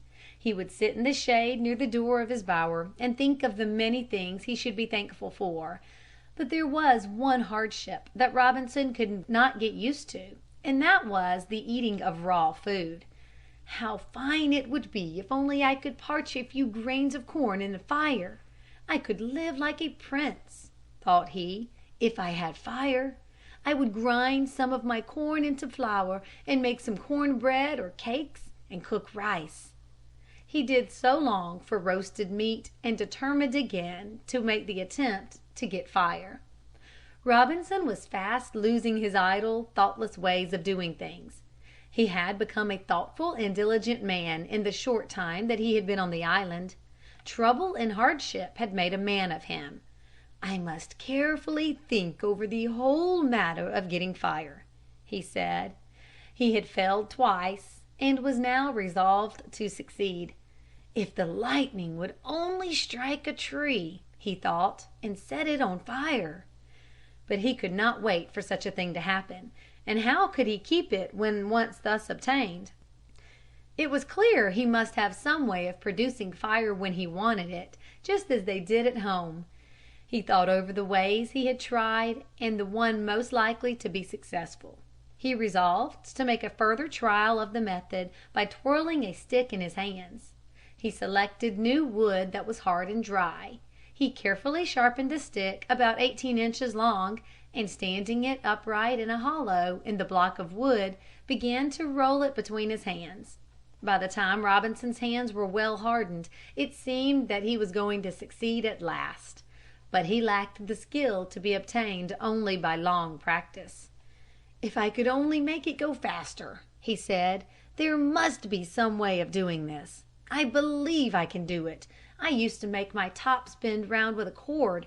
I wonder if I could use the cord here." The only cord he had was attached to his bow. He was going to take it off when a thought struck him. He loosened the string a bit and twisted it once about his spindle. Then he drew the bow back and forth. The spindle was turned at a great rate. He saw he must hold one end with his left hand while the other rested in the hollow in the block. With his right he drew the bow back and forth. How eagerly he worked! He had twirled but a few minutes when the dust in the hollow burst into fire from the heat produced by the rapidly twirling spindle. Robinson was too overjoyed to make any use of it. He danced and capered about like one gone mad until the fire had gone out. But that was of no matter now, since he could get fire when he wanted it. He hastened to make him a rude fireplace and oven of stones. He hollowed out a place in the ground and lined and covered it with large flat stones. On one side he built up a chimney to draw the smoke and make the fire burn brightly. He brought wood and some dry fungus or mushroom. This he powdered and soon had fire caught in it. He kindled in this way the wood in his stove and soon had a hot fire. The first thing he did in the way of cooking was to roast some rabbit meat on a spit or forked stick held in his hand over the fire. Nothing Robinson had ever eaten was to be compared to this. "I can do many things now," thought Robinson. "My work will not be nearly so hard. My fire will be my servant and help me make my tools as well as cook my food.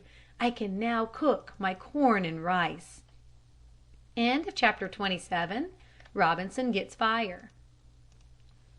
Chapter 28. Robinson Makes Baskets.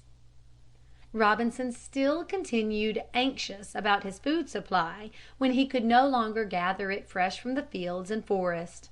Corn had again become ripe. He had found in a wet, marshy place some wild rice plants loaded with ripened grain. As he now had fire, he only had to have some way of storing up grains, and he would not lack for food. He knew that grain stored away must be kept dry and that he must especially provide against dampness in his cave or his bower. If he only had some baskets. These would be just the thing. But how was he to get them? Robinson had never given a thought to either material or the method of making them. He, however, was gradually acquiring skill and confidence in himself. So far he had managed to meet all his wants. He had invented tools and made his own clothes and shelter.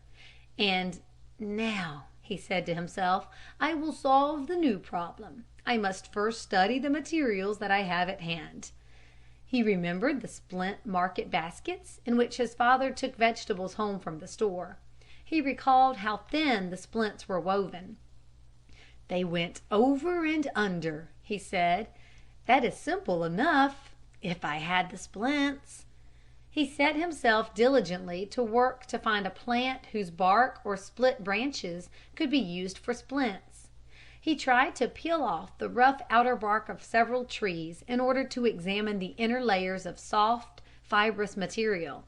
He found several trees that gave promise of furnishing abundance of long, thin strips, but the labor of removing the bark with his rude, imperfect tools was so great that he resolved that he would have to find some other kind of material. Why need the strips be flat? He thought. I believe I could weave them in the same way if I used the long, thin, tough willow rods I saw growing by the brookside when I was returning from my journey. He found on trial that the weaving went very well, but that he must have strong, thick rods or ribs running up and down to give strength and form to his basket. He worked hard, but it was slow work. It was 3 days before his first basket was done. He made many mistakes and was obliged many times to undo what he had accomplished in order to correct some error. And at last, when he had woven the basket as large as he thought was suitable for his purpose, he did not know how to stop or finish the top so as to keep the basket from unraveling.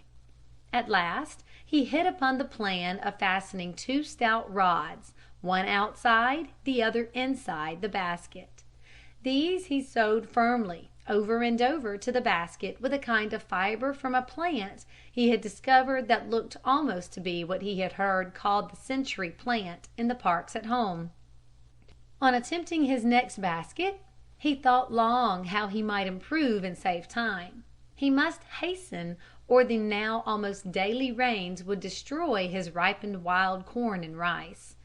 If I could use the coils of that long grass I saw growing in the marsh beside the rice, he thought, I could make twice the progress.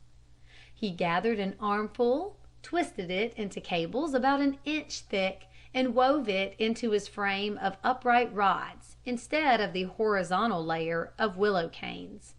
This answered his purpose just as well and rendered the making of large baskets the work of a few hours. He found, however, that the willow rods, or osiers, were not pliant enough to work well in fastening his coils of grass cables together. He tried several things, and at last succeeded best when he used the long thread-like fiber of the century-like plant. He had, however, to make a stout framework of rods. He would first coil his grass rope into this frame, and then sew it together with twine or thread made from this fiber. He afterwards tried making smaller and finer baskets out of the fiber that he had discovered, which could be easily had from the thick-leaved plant he thought he had seen at home. He first used long, tough, fine roots he had seen when digging up the tree at the mouth of his cave. Afterwards he discovered some tall, tough reeds growing nearby. He laid in a supply of those. He found that when he wanted to use them, a good soaking water made them as pliable and tough as when first cut. The making of the baskets and storing up grains made it possible for Robinson to become a farmer and thus make himself independent. This thought was a great relief to him. End of chapter 28. Robinson makes baskets.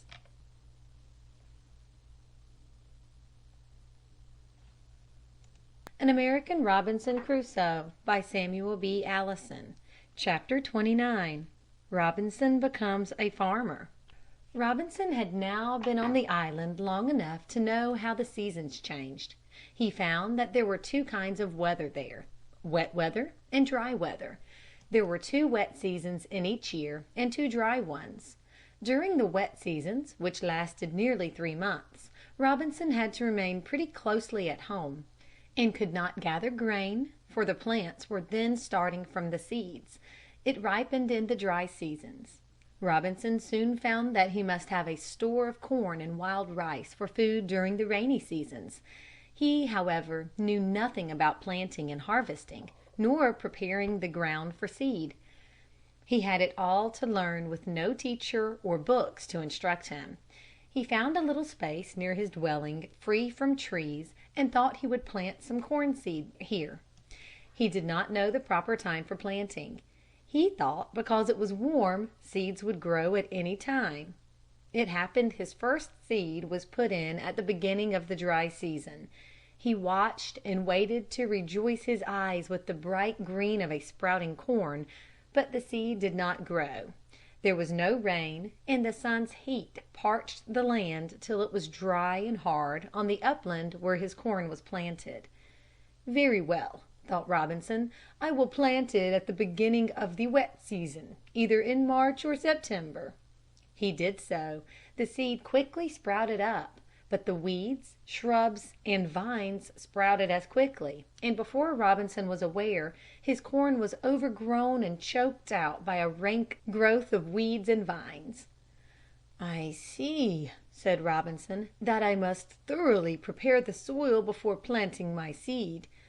But he had no spade and no other tool that would stand the strain of digging among tough matted roots. But he must succeed.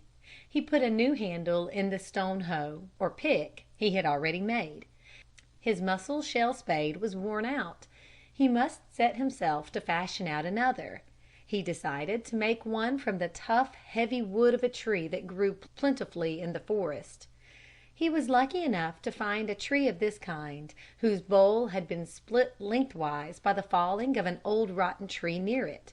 With his stone tools and the help of fire, he managed after several days' work to make a wide, sharpened tool out of one of the large pieces split off. It was a little over 3 feet long. He had trimmed one end small and cut notches in the sides about 1 foot from the flat end. He could place his foot in the notch and thrust his wooden spade into the earth. With his rude tool he dug up and turned the soil of a small space of ground several times to kill the vines and weeds. His corn quickly sprouted after this attempt and outstripped the weeds and vines which Robinson constantly had to hold in check by pulling and hoeing. He was rejoiced at his growing crop and went each morning to feast his eyes on the rapidly expanding leaves and ears.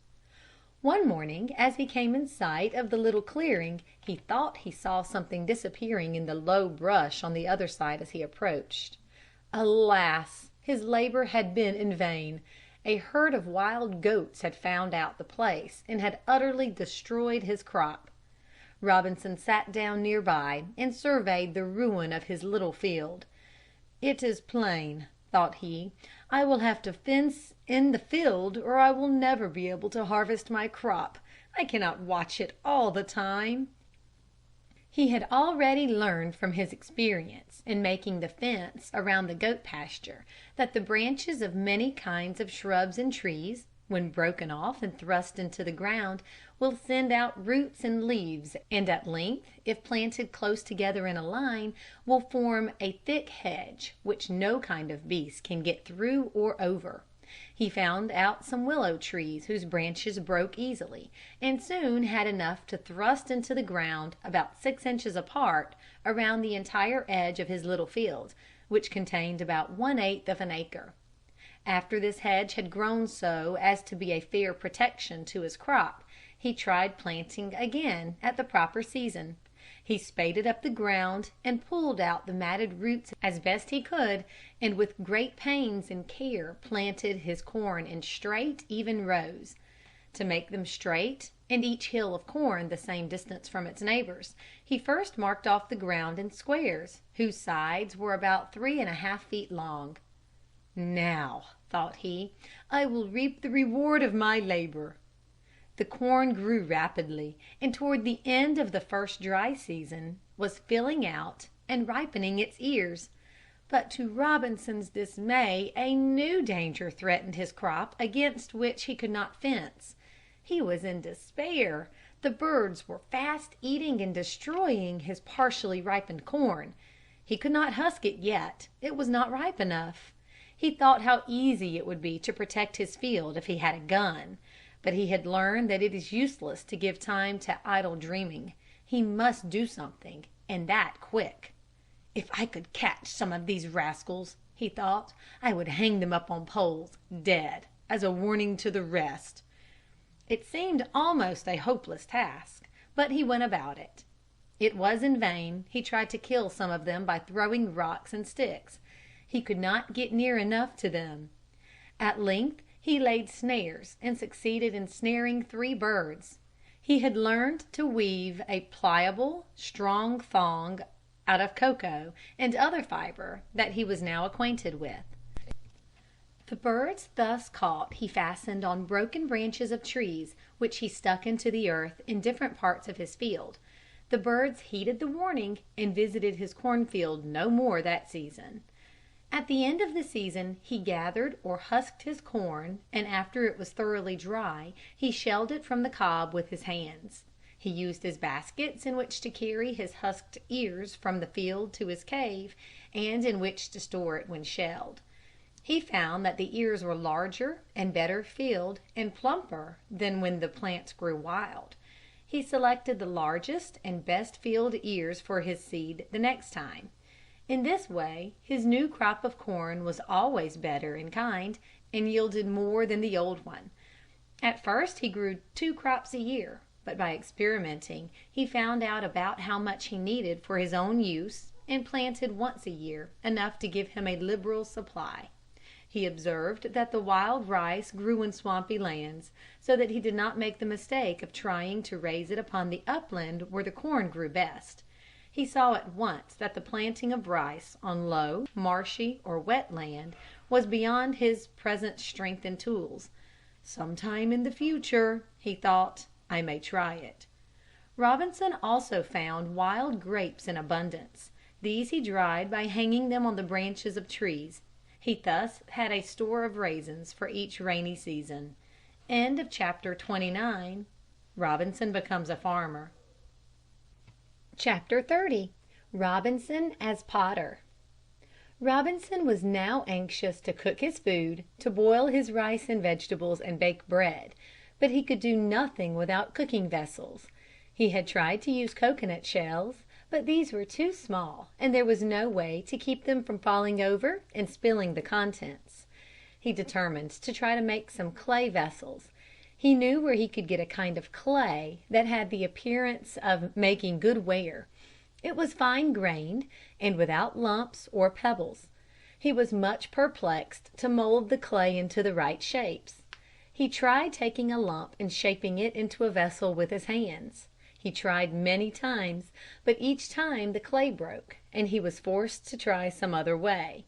He recalled how he had made his basket out of strands of twisted grass, and wondered whether he could not make his pots in the same way. He spun the clay out into a long rope and began to coil it around a small basket, forming the layers together with his hands. This was easy, but he did not see clearly how he was going to get the basket out from the inside of the pot. He found he could copy in this way any form he wished, but he finally hit upon the plan of making a form of wicker work and coiling the clay rope inside it. For he saw that whether he succeeded or not in getting the clay free from the basket, he could use the pot, and besides, if the pot would stand the fire, the basket would burn off.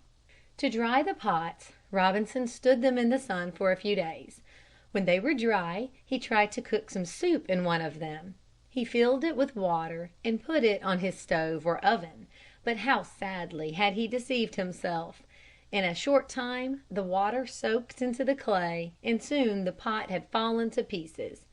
"How foolish I am!" said Robinson to himself. "The pots have to be fired before they can be used." He set about this at once. He found 2 stones of equal size, placed them near each other, and laid a third across these. He then placed 3 large pots upon them, and made a hot fire under them. No sooner had the flames shot up than one of the pots cracked in two. "I probably made the fire too hot at first," thought Robinson. He drew out some of the coals of wood, but afterwards gradually increased the fire again. He could not, however, get the pots hot enough to turn red. He brought the driest and hardest wood, but could not succeed in getting them hot enough to turn red. At length he was tired out, and was compelled to give up. When the pots were cool, he tried to boil water in one. It was no better than the sun-dried one. He saw now that he must provide some way to get the pots much hotter than he could in the open air. He resolved to make an oven of stones large enough to take in the wood as well as the pots. It must be above ground, so that there might be plenty of draught for fire.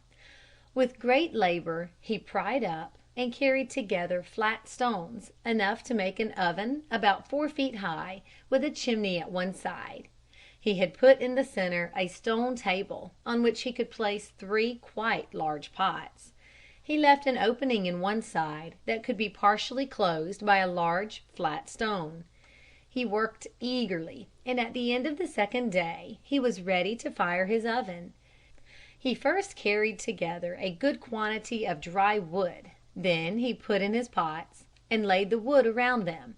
In a short time he had a very hot fire. He kept this up all day and until late at night. The next morning he went to his oven and found his pots were a beautiful red. He drew out the fire and allowed them to cool slowly. Then he filled one with water and set it over the fire to heat it. Before many minutes the water was boiling, and Robinson had another reason to be thankful. He wept for joy. His patient labors had brought their rewards. No prince could feel as happy as Robinson now. He had overcome all difficulties. Starting with nothing but his hands, he was now able to supply all his wants. "If I only had a companion now," he thought, "I would have nothing further to wish as long as I stay on the island." Chapter 30. Robinson as Potter. Chapter 31. Robinson as Baker. Now that Robinson had fire, he determined to try to make bread. He had seen the servants at home make bread many times, but he had not observed closely and knew next to nothing about the way bread is made. He knew he must in some way grind the corn into flour, but how could he do this? He had no mill nor any tools with which to crush the corn. He first tried to find a stone large and hard enough out of which he might hollow a vessel or kind of mortar. He thought he could put the corn into this mortar and grind it by means of another stone or pestle. It was with great difficulty that he could get a stone of suitable size and form. After several days' trial, he at last got one cut out from some layers of rock near the shore. He made a hollow place in it. Then he took a smaller oblong-shaped rock for his pestle. He took great pride in these new tools. "I shall soon be a stone cutter," he said to himself, "as well as a farmer and a potter." But his stone mortar was a failure. The rock was too soft. Every time he thrust the pestle down, it loosened small pieces of the stone vessel. These mixed with the ground corn or flour and made it unfit to eat. There was no way to separate the sand from the crushed grain. He resolved then to try to make a mortar and pestle of hard wood. Now that he had fire, he could do this, though it cost him many a hard day's work. He found, not far away, a log of very hard wood. By building a fire at the right distance from one end, he was able to separate a piece of the log. He rolled this to his cave and made a good-sized hollow in it by burning. This pestle was not so difficult to make. He took a limb or branch of an ironwood tree, burned it in two at the place to make it the right length. By burning also he rounded one end, and then he was ready for the grinding. After cleaning his mortar and pestle carefully, he placed some corn in the hollow and soon had some fine yellow meal or flour without any grit or sand in it. His next care was to separate the coarse outer husk or covering of the kernel from the finer parts that make the meal. He had no sieve. His net was too coarse. It let both bran and meal go through.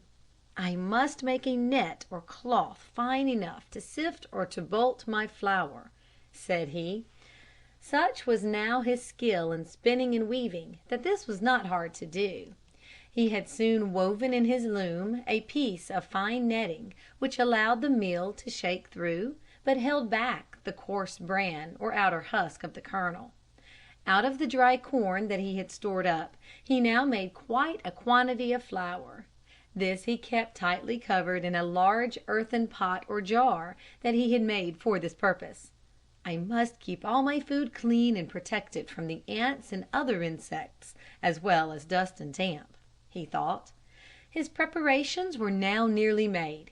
He had already his stove of flat stones. On this he could set his pots to boil water, cook rice and meat, but it would not do for baking a loaf of bread of any thickness. He must have an oven or enclosed place into which he could put the loaf to bake it. By the use of flat stones he soon rebuilt his stove so as to have an oven that did fine service. Now it was mixing the dough that claimed his attention. He had, of course, no yeast to make raised or light bread. He poured goat's milk on the flour and kneaded it into a thick dough. He did not forget to add salt. He placed his loaf in a shallow earthen pan he had made for this purpose. After the fire had heated the stones of his oven through, he put in his loaf and soon was enjoying a meal of cornbread and meat stew. Robinson soon tried to make cocoa from the beans of the cocoa palm that grew in the island. This with good rich goat's milk in it, he thought, the best drink in the world. He often thought of making sugar from the sugarcane plant he had discovered in the island, but the labor of squeezing out the juice was too great. He could think of no way to do this without the help of horses or oxen. Chapter 31. Robinson as baker. Chapter 32. Robinson as fisherman. Robinson was now eager to use his fire and cooking vessels. He had noticed with hungry eyes fine large fish in the creek near his cave, but he had never taken the trouble to catch any. "What is the use?" he thought. "I cannot eat them raw." It was different now, and he began to devise ways of making a catch. How he longed for a fish hook, such as he had so often used when loitering along the Hudson River. "But a fish hook is not to be thought of," he said to himself, "unless I can make one of bone." He went down to the brook and searched long for a fish bone that he might make use of for this purpose. He found nothing. "I must try something else," he thought. He remembered the nets he used to see along the Hudson and wondered if he could not make a small one to pull through the water and thus catch the fish. He had now a better source of fiber for weaving and for spinning into lines and ropes. He had discovered this when he was trying to find a good strong thread or yarn with which to bind the coils of his grass-made baskets together. He obtained fiber in great abundance from the century-like plant.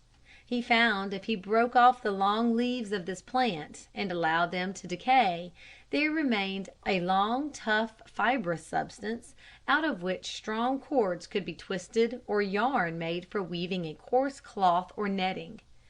Out of this he spun yarn thread to make a net about 3 or 4 feet by 2 feet. He fastened cords to 4 corners of this, tied them to a long pole, and was now prepared to test his plan for catching fish. The brook he found was too shallow for him to catch fish in this way. At the sight of him and his net, they scurried away to deep water. Neither could he succeed in the shallow water along the shore. "I must wade out as far as I can," he said to himself, "and draw the net through the water." As he did this, He was surprised at the many forms of sea life, new to him, that he saw. He, however, was careful and watchful. He walked along near the shore to a point where some rocks showed above the surface. As he looked ahead he saw the single eye of a giant cuttlefish glaring at him from among the rocks. It was thrusting out its long arms towards him. He drew back quickly, but as he did so he was terrified to hear the snap of some huge creature's jaws near him. A great shark had seen him and had thrown himself on his back to seize him in his rows of sharp teeth, but was prevented reaching him by the shallowness of the water. Robinson was too much terrified to continue longer his attempt at fishing. He went back to his cave with only a few small ones, not worth the trouble of dressing for his dinner. The next day, undismayed, he tried again. He succeeded in drawing in some very beautiful large fish. Their sides shone as burnished gold and silver. "Now," he thought, "I will have a feast." He carried them home, carefully cleaned and dressed them, seasoned them with his salt, and broiled them over his fire. Imagine his disappointment when they proved unfit to eat. Their flesh was coarse and tough and ill tasting. He saw that the catching of fish for his table was a more difficult thing than he thought it. He must not only catch fish, but catch ones that could be eaten. He could only tell the good from the bad by trying them. He was more fortunate in his next venture. He was going along the shore at the mouth of the creek which ran near his cave, when he noticed a group of fishes, dark bluish above, with silvery sides. The largest of them were about 2 feet long. They were feeding on the bottom in the brackish water at the mouth of the creek, which, at its mouth, opened out into quite a little bay or inlet. They would take up a mouthful of earth from the bottom and let it wash through their mouths, keeping all the bits of food that happened to be in it. When one fish got a good place to feed, the others swam around it and tried to get some of the food. Robinson watched his chance and slipped his net under a group while each one was busy trying to get the best mouthful of mud.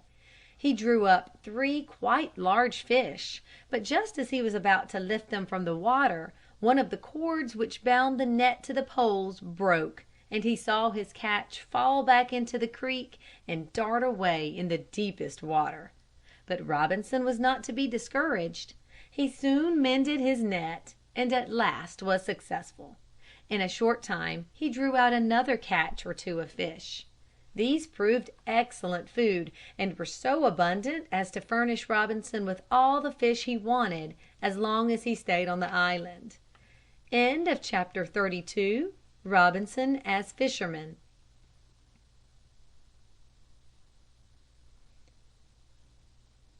An American Robinson Crusoe by Samuel B. Allison. Chapter 33. Robinson builds a boat. Robinson had wished for a boat many times. He wished to explore the shore of his island. He wanted to go clear around it so that he might see it on every side. But he knew the work of making a boat would be great, if not wholly impossible. The shaping of boards to build a boat with his rude tools was not to be thought of. He knew how the Indians made boats out of bark trees, but he saw that for his purpose so light a boat would not do. He finally remembered a second Indian way of making a boat by hollowing out a large log. The forest was full of the boles of trees that had been blown down, but they were far away from the shore. At first he did not think of this very much. He had overcome so many difficulties that he thought, "Never mind, I will get my boat to water no matter where I make it, in some way." So he selected a tree trunk some distance from the bank of the little creek near his cave and began to work. He had first to burn out his log the proper length and hack it into boat shape with his stone tools. This was very slow and tedious work. He had to handle the fire with great care, for there was always the danger of spoiling the shape of the slowly forming boat. Both ends must be sharpened, but one more than the other to form the prow or forward going end. After he had shaped his boat, he began hollowing it out. This he did also by burning for the most part. He used the branches of the pitch-bearing trees for this purpose, but it was so slow. He worked at his boat all the time he could spare from his regular duties in attending to his goats, his garden, and his cave. He was always making his cave larger. Every time he made a piece of furniture or stored away grain, he must make more room in his cave by digging away the earth and carrying it out. He had made a large, strong wicker basket for this purpose. He had had a vague idea that when he got his boat done he would dig a trench back from the bank of the creek and thus float his boat, but he had not thought it out clearly. "Or anyway," he thought, "I can in some way manage to roll it to the water." He must now actually plan to put some of these ideas into effect. First he went over the ground and found that to dig a trench from the water to the boat so that the water would come to the boat, he would have to dig it 20 feet deep. "I can never do this," he said, "with my poor tools."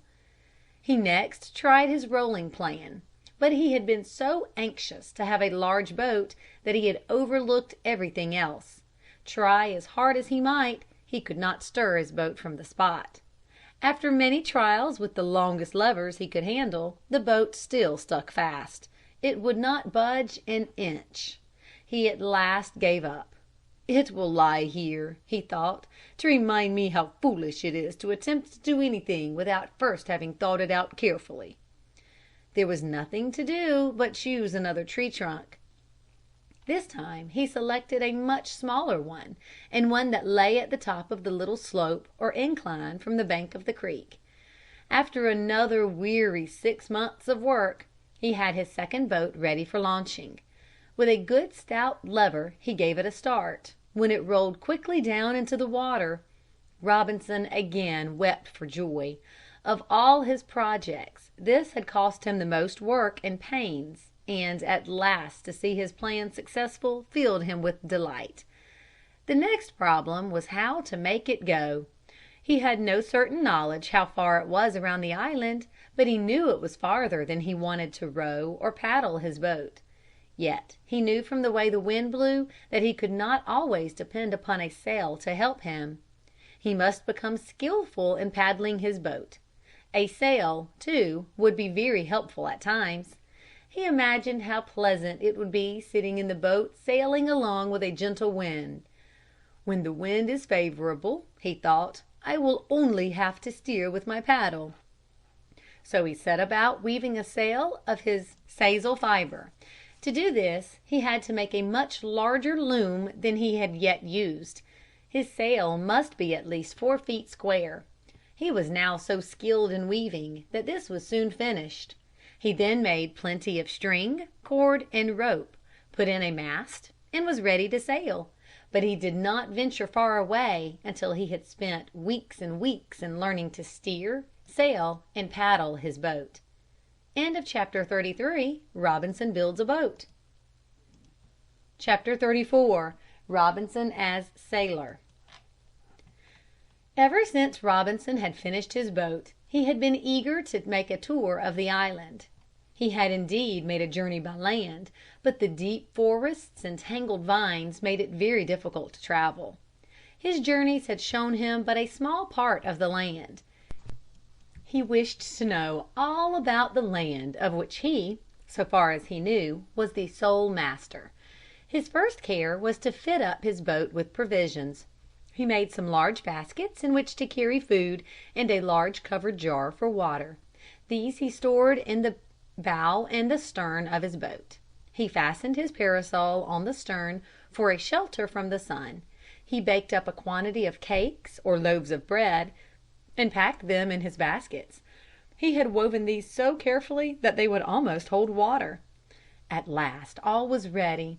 It was on the 6th day of November, in the 6th year of his life on the island, that Robinson hoisted his sail and set out upon this voyage of discovery. He had waited until the wind was gentle and blowing as far easterly as it does at that place. He scudded along bravely, running with the land toward the east and north.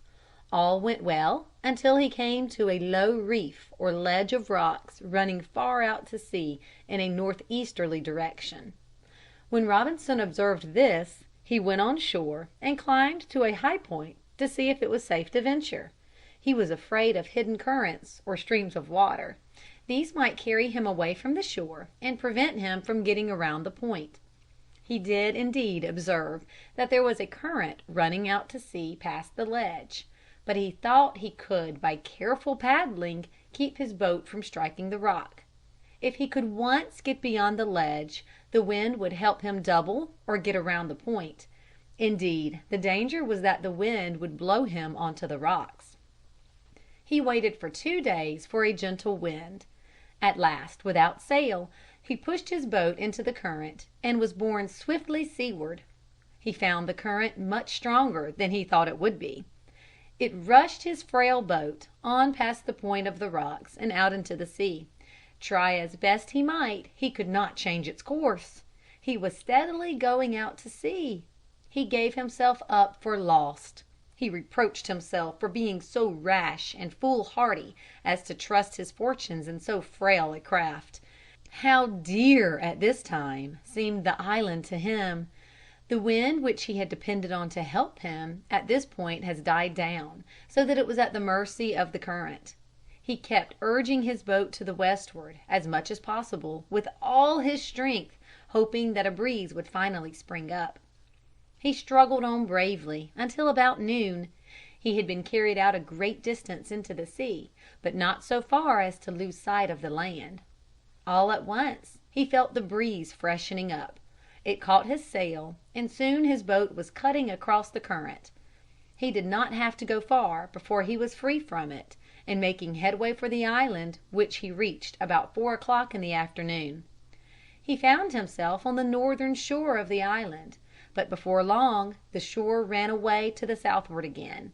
He ran briskly along the west side until he found a little bay or cove. He determined to enter this, draw up his boat on shore, and make his way back home across the island on foot.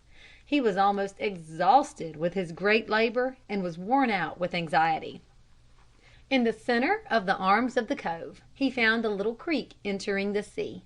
He paddled into this and found a good place to hide his boat. As soon as Robinson was again on land, he fell on his knees and with tears in his eyes thanked God for his deliverance. The island, which had seemed to him a prison, now seemed the fairest and dearest place in the world. Having made his boat safe, he started back toward his shelter, but he was too tired to go far. He soon came to a little grove of trees, beneath which he laid himself down and soon was fast asleep. You can imagine with what surprise Robinson was awakened out of his sleep by a voice calling his name. "Robinson! Robinson Crusoe!" it said. "Poor Robinson Crusoe! Where are you, Robinson? Where have you been?" He was so fast asleep that he did not at first rouse up entirely and thought he was dreaming. But the voice kept calling, "Robinson! Robinson! Poor Robinson Crusoe!" He was greatly frightened and started up, but no sooner were his eyes opened than he saw his parrot sitting on a branch of a tree. He knew at once the source of the voice.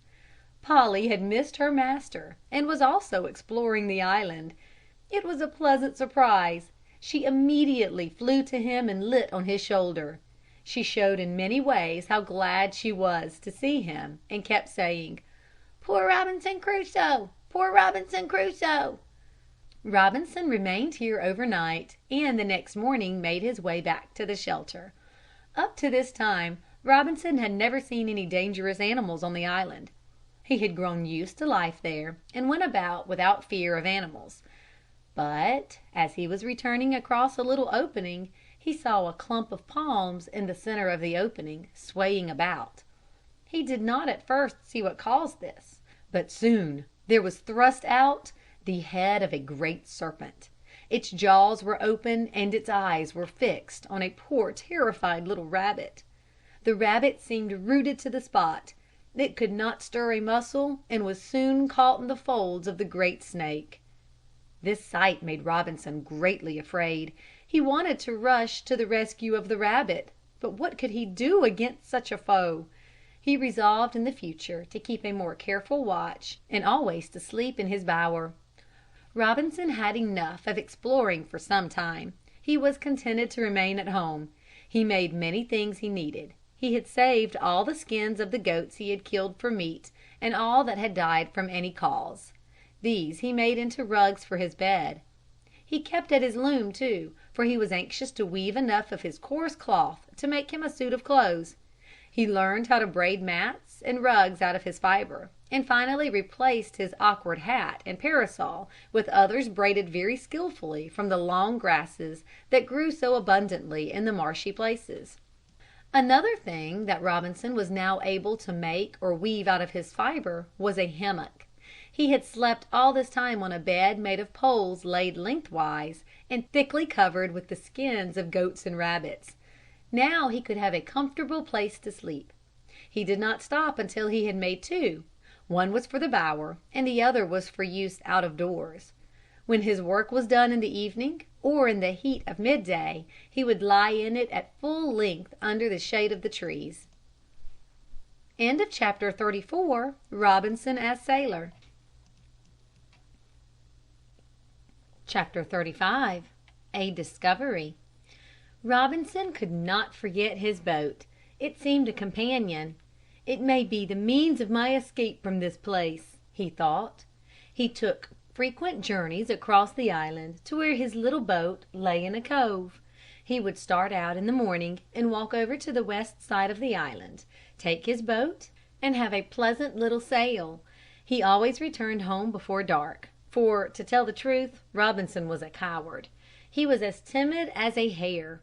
He was afraid of everything and spent many nights without sleep because of fear. It was while on one of his visits to his boat that Robinson made a discovery that changed his whole life. It happened one day, about noon, when he was going toward his boat, that he, with great surprise, saw the print of a man's naked foot on the shore in the sand. He stood like one rooted to the ground. He could not move, so great was his surprise and fear. He listened, looked around, but could hear and see nothing. He went up to a little hill to look further, but nothing was in sight. There was but the one footprint. There was no doubt about it. There it was, foot, toes, heel, and every part of a foot. Robinson tried to think how it might have gotten there, but he could not. It was a mystery. He was greatly afraid and started at once for his shelter. He ran like one pursued. At every little way he would look behind to see if anyone was following him. Never a frightened rabbit ran to his hiding place with more terror than Robinson ran to his cave. He did not sleep that night for fear and remained in his shelter for 3 days, never venturing out. But his food was growing short and his goats needed to be milked. He finally, with 1,000 wild fancies, forced himself to go about his duties. But he could not get the footprint out of his mind. He spent many sad and fearful days thinking about it. How could it have gotten there? Whose was it? Was the owner savage or not? What did he want on the island? Were some of the questions that haunted him. Perhaps, he thought one day, I just imagined I saw a footprint. Or perhaps it was one of my own that I have made when I was going to sail my boat. He took courage at this and began to go about the island again, but he went in great fear, always looking behind him. He was always ready to run at the first sight of danger. He had made himself a large, strong new bow and plenty of arrows. He carried these in a quiver he had made from his cloth. He fashioned, too, a sharp-pointed, lance-like weapon which he hurled with a kind of sling. In his belt he carried some new sharpened stone knives. He had found a better kind of rock out of which to make his knives. It resembled glass and could be brought to a fine, keen edge. Armed thus, he began to have more confidence. He had a strong desire to see the footprint again and make up his mind about it. He wished to measure it. In this way he could tell certainly whether it was a chance print of his own foot or not. So, after a few days, he again ventured across the island. Alas, on measuring the print, it was much larger than his own. There could no longer be any doubt that it belonged to someone else. Again great fear fell on poor Robinson. He shook with cold and fright. He resolved to make himself more secure against attack. He cut and carried willow stakes and set them in a thick hedge around in front of his shelter. This was outside the first and enclosed it. In a season or two these had grown to such a height as to shut out all view of his home from sight to one coming to it from the front. His flock of goats gave him many troubled thoughts. His goats were his greatest treasure. From them he obtained without trouble his meat, his milk, and butter. What if they were discovered and killed or carried away? He resolved to divide his herd into 3 parts and secrete these in separate fenced pastures in different parts of the island. His herd of goats now numbered 25. He made thorough search about the island for the most secluded and best hidden spots where he could fence in a pasture. One day, as he was exploring on the west side of the island to find another open space for a goat field, he thought he spied away out to sea a boat. He looked long and anxiously, and yet he was not sure that it was a boat he saw. But how easy, thought Robinson, for the people of the mainland, which must be at no great distance to the westward, to come across to this side of the island in fair weather. He thought, too, how fortunate he was to have been cast on the east side of the island, for there he had his shelter in the very safest part. As he was coming down from a hill where he had gone to get a better view of the sea, he made another discovery. About him, everywhere at the foot of the hill, were bones of all kinds. Near by, too, were charcoal and ashes. There could be no mistake. This place was visited by human beings. These were very likely savages. Everything showed that they came for the purpose of feasting and not for plundering. It was very likely that they neither sought anything on the island nor expected it. This thought greatly relieved Robinson. He returned home in a very thankful and composed state of mind. He had now been on the island almost 18 years and had not been discovered. Yet, no doubt, the island had been visited many times by the savages since he had been there. In a short time his fear of discovery wore off, and he began to live just as he did before his discovery. He took, however, greater precaution against surprise. He always carried his bow and arrows, his lance and knives. He was also very careful about making a great smoke from his fire. He burned a great quantity of wood in a pit and made charcoal. With this material he had a fine fire with very little smoke. Every day, also, he went to the top of the hill back of his shelter in order to discover if possible the approach of savages. Chapter 35. A Discovery. Chapter 36. The Landing of the Savages. Another year passed by. Robinson longed more and more to get away from the island. Year after year he had hoped and watched in vain for a passing ship. Every day he would scan the waters that held him prisoner for the welcome sight of a sail. He had been disappointed. Now his only hope was to escape to the mainland in some way. He feared the savages. He had heard stories of their being cannibals. But if they could come to this island in their canoes, against the prevailing wind, why could he not get to the mainland with it in his favor? Strange as it may be, Robinson began to wish for the return of the savages. He hoped to watch them at a distance and find out something about their customs. More especially, he wished that he might capture one of them. He had 2 reasons for this. In the first place, he would have a companion. He pictured fondly how he would teach him gentle manners and the English speech. And, too, the companion would be able to help him. Besides this, he longed above all to know more of the mainland and whether it would be safe to go there. He wanted to find out in what kind of boat they made the voyage.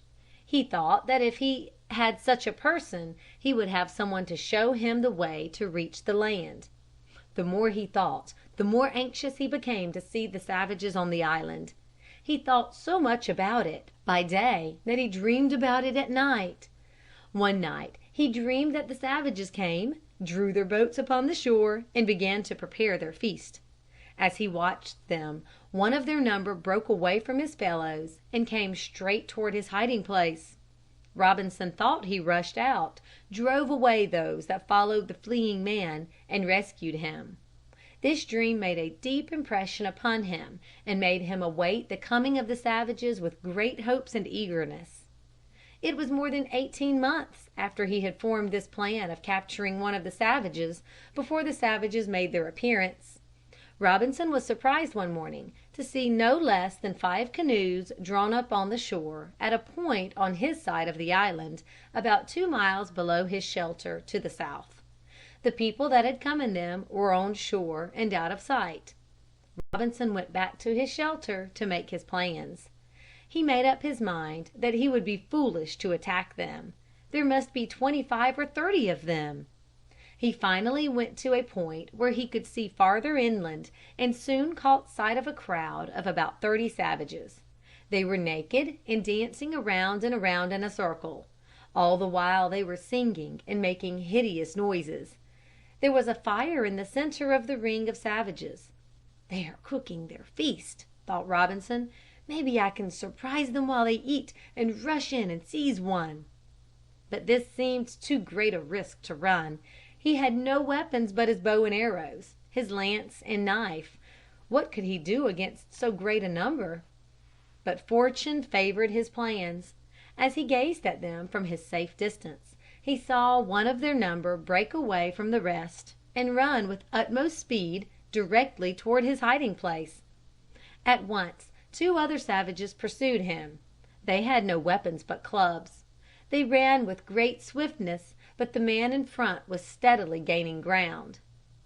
Robinson, now, to tell the truth, was dreadfully frightened to see the savage run directly toward him and his shelter. He kept his place, however, and watched the race. The man running away ran along the shore and would soon come to the little creek that emptied into the sea below his home. Robinson saw that the savage would have to swim this to escape.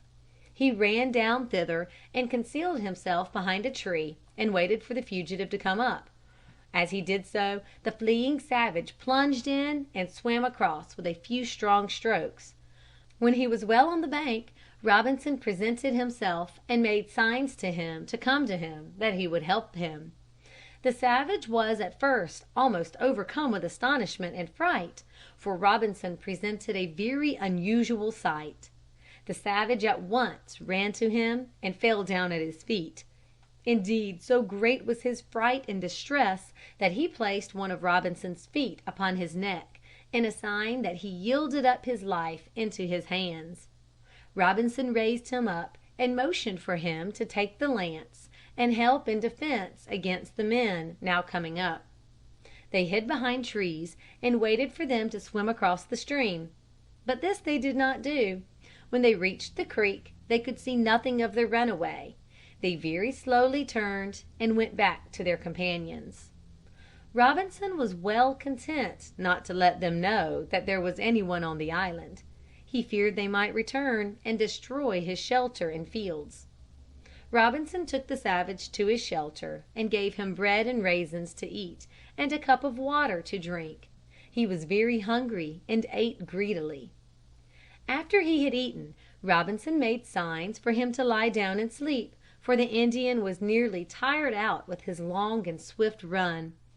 He was a handsome fellow of his race. His limbs were large, straight and strong.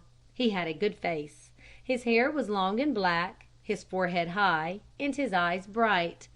His skin was not black, but of an olive color. His teeth were fine set and as white as ivory. He slept about an hour. When he awoke, he came running to Robinson and again made signs to him that he was his slave. "You saved my life," he seemed to say, "and now I will serve you."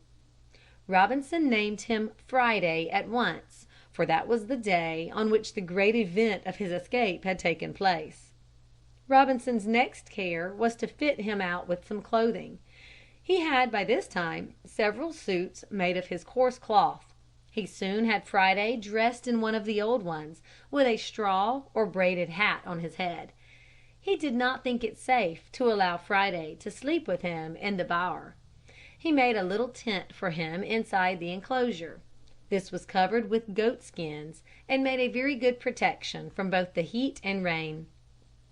Robinson took care to keep all his knives and weapons near him in the bower, but his fears that Friday might harm him were unfounded. Friday from the first was faithful to his master. He was sweet and obedient in all things. He seemed to look upon Robinson with the love of a child for its father, and never tired of serving him.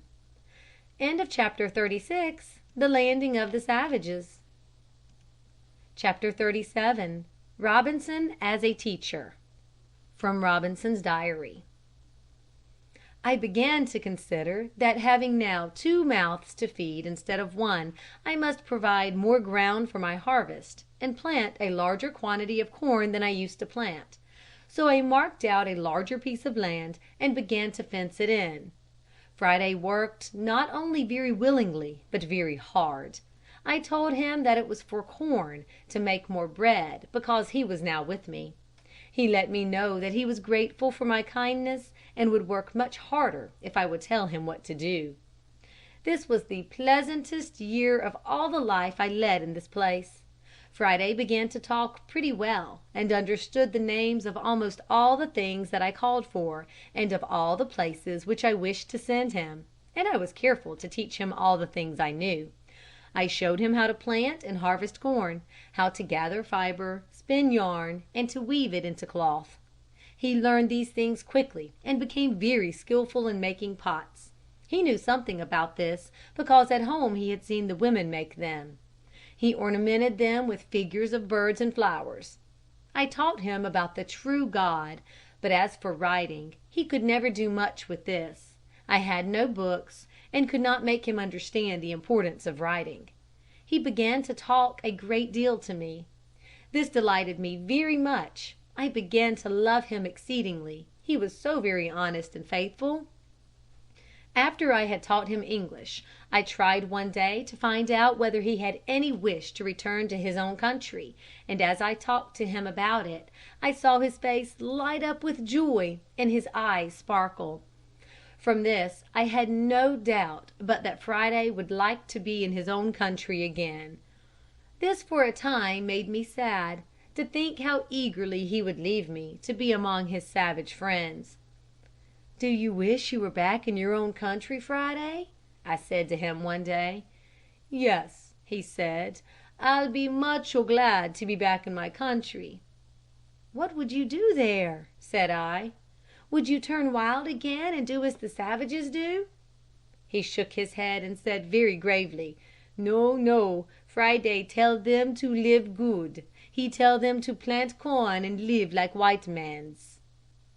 One day, when we were on the top of a hill on the west side of the island, Friday suddenly began to jump in the air and dance about in great glee. I asked him what the matter was. "Oh, joy! Oh, glad!" he said. "There my country!" The air was so clear that from this place, as I had before discovered, land could be distinctly seen looking westward. I asked him how far it was from our island to his country, and whether their canoes were ever lost in coming and going. He said there was no danger, no canoes were ever wrecked, and that it was easy to get back and forth. I asked him many things about his people and his country. He told me that away to the west of his country there lived white mans like you. I thought these must be the people of Central America, and asked him how I might come from this island to get among these white men. He made me understand that I must have a large boat, as big as 2 canoes. I resolved at once to begin to make a boat large enough for us to pass over to the land we could see lying to the west, and if possible to go on to the white man's country Friday told me about. It took us nearly 2 months to make our boat, and rig her out with sails, masts, rudder, and anchor. We had to weave our sails and twist our rope. We burned out the canoe from a large fallen log. We used a great stone tied securely to the end of a strong rope for an anchor. When we had the boat in the water, Friday showed great skill in rowing or paddling it. He had managed boats ever since he was old enough, but he did not know how to handle a sail or rudder. He learned very quickly, however, to sail and steer the boat, and soon was perfectly at home in it. We made our boat safe by keeping it in the little cove at the mouth of the creek. I had Friday to fetch rocks and build a dock or place for landing. But the rainy season was now coming on, and we must wait for fair weather.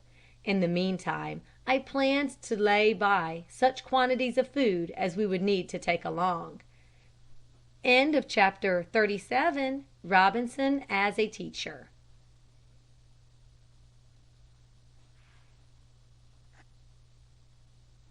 An American Robinson Crusoe, by Samuel B. Allison. Chapter 38. Another Shipwreck. One evening Robinson sat in his shelter thinking of his plans to escape to Friday's country. He was sad, for after all this place was very dear to him. It was the only home he had. Had he not made everything with his own hands? It was doubly dear to him on this account. He thought how it would grieve him to leave his goats, his fields, and the many comforts he had here. He had been telling Friday of his home in New York. He told him of the great city and of its many wonderful sights. He told him of his country and his people, of his flag and its history. All these things brought back memories of his boyhood, and he wondered what changes had come in his long absence. Friday, with wonderful intelligence, listened to all Robinson told him. He was delighted in hearing Robinson tell of the wonders of the great world, for he had never known anything about it. As they talked, Robinson noticed the approach of a storm. The sky was getting black with clouds. The winds were blowing a hurricane. The waves were coming in mountain high. It reminded him of the eventful night, now 25 years ago, when his ship was tossed up on the shore like an eggshell and broken to pieces. Suddenly there was a sound that made Robinson start from his seat with the wildest alarm. Was it the sound of a cannon from the ocean, or the terrible crash and roar of the water on the rocks of the coast? There it is again. It is a cannon. Some ship is in distress. This is its signal. Robinson ran out and down to the shore with Friday at his heels. "Oh, master," said Friday, "can we not help? If they only knew the island was here, and how to steer into the harbor beyond the point of land on the south." Robinson was so excited that he scarcely knew what he was doing. He ran up and down the shore calling wildly, but the awful roar of the sea and wind drowned his cries. Suddenly his thoughts came back to him. "Quick, Friday, get some fire into a pot. We will run to the point, gather grass and wood, and make a fire there. Maybe we can guide them into the harbor."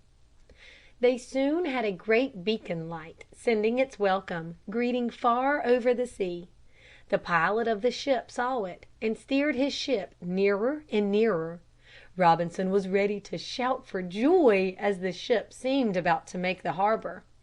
The ship had her sails torn in shreds and her rudder broken. It was hard to steer her in such a gale.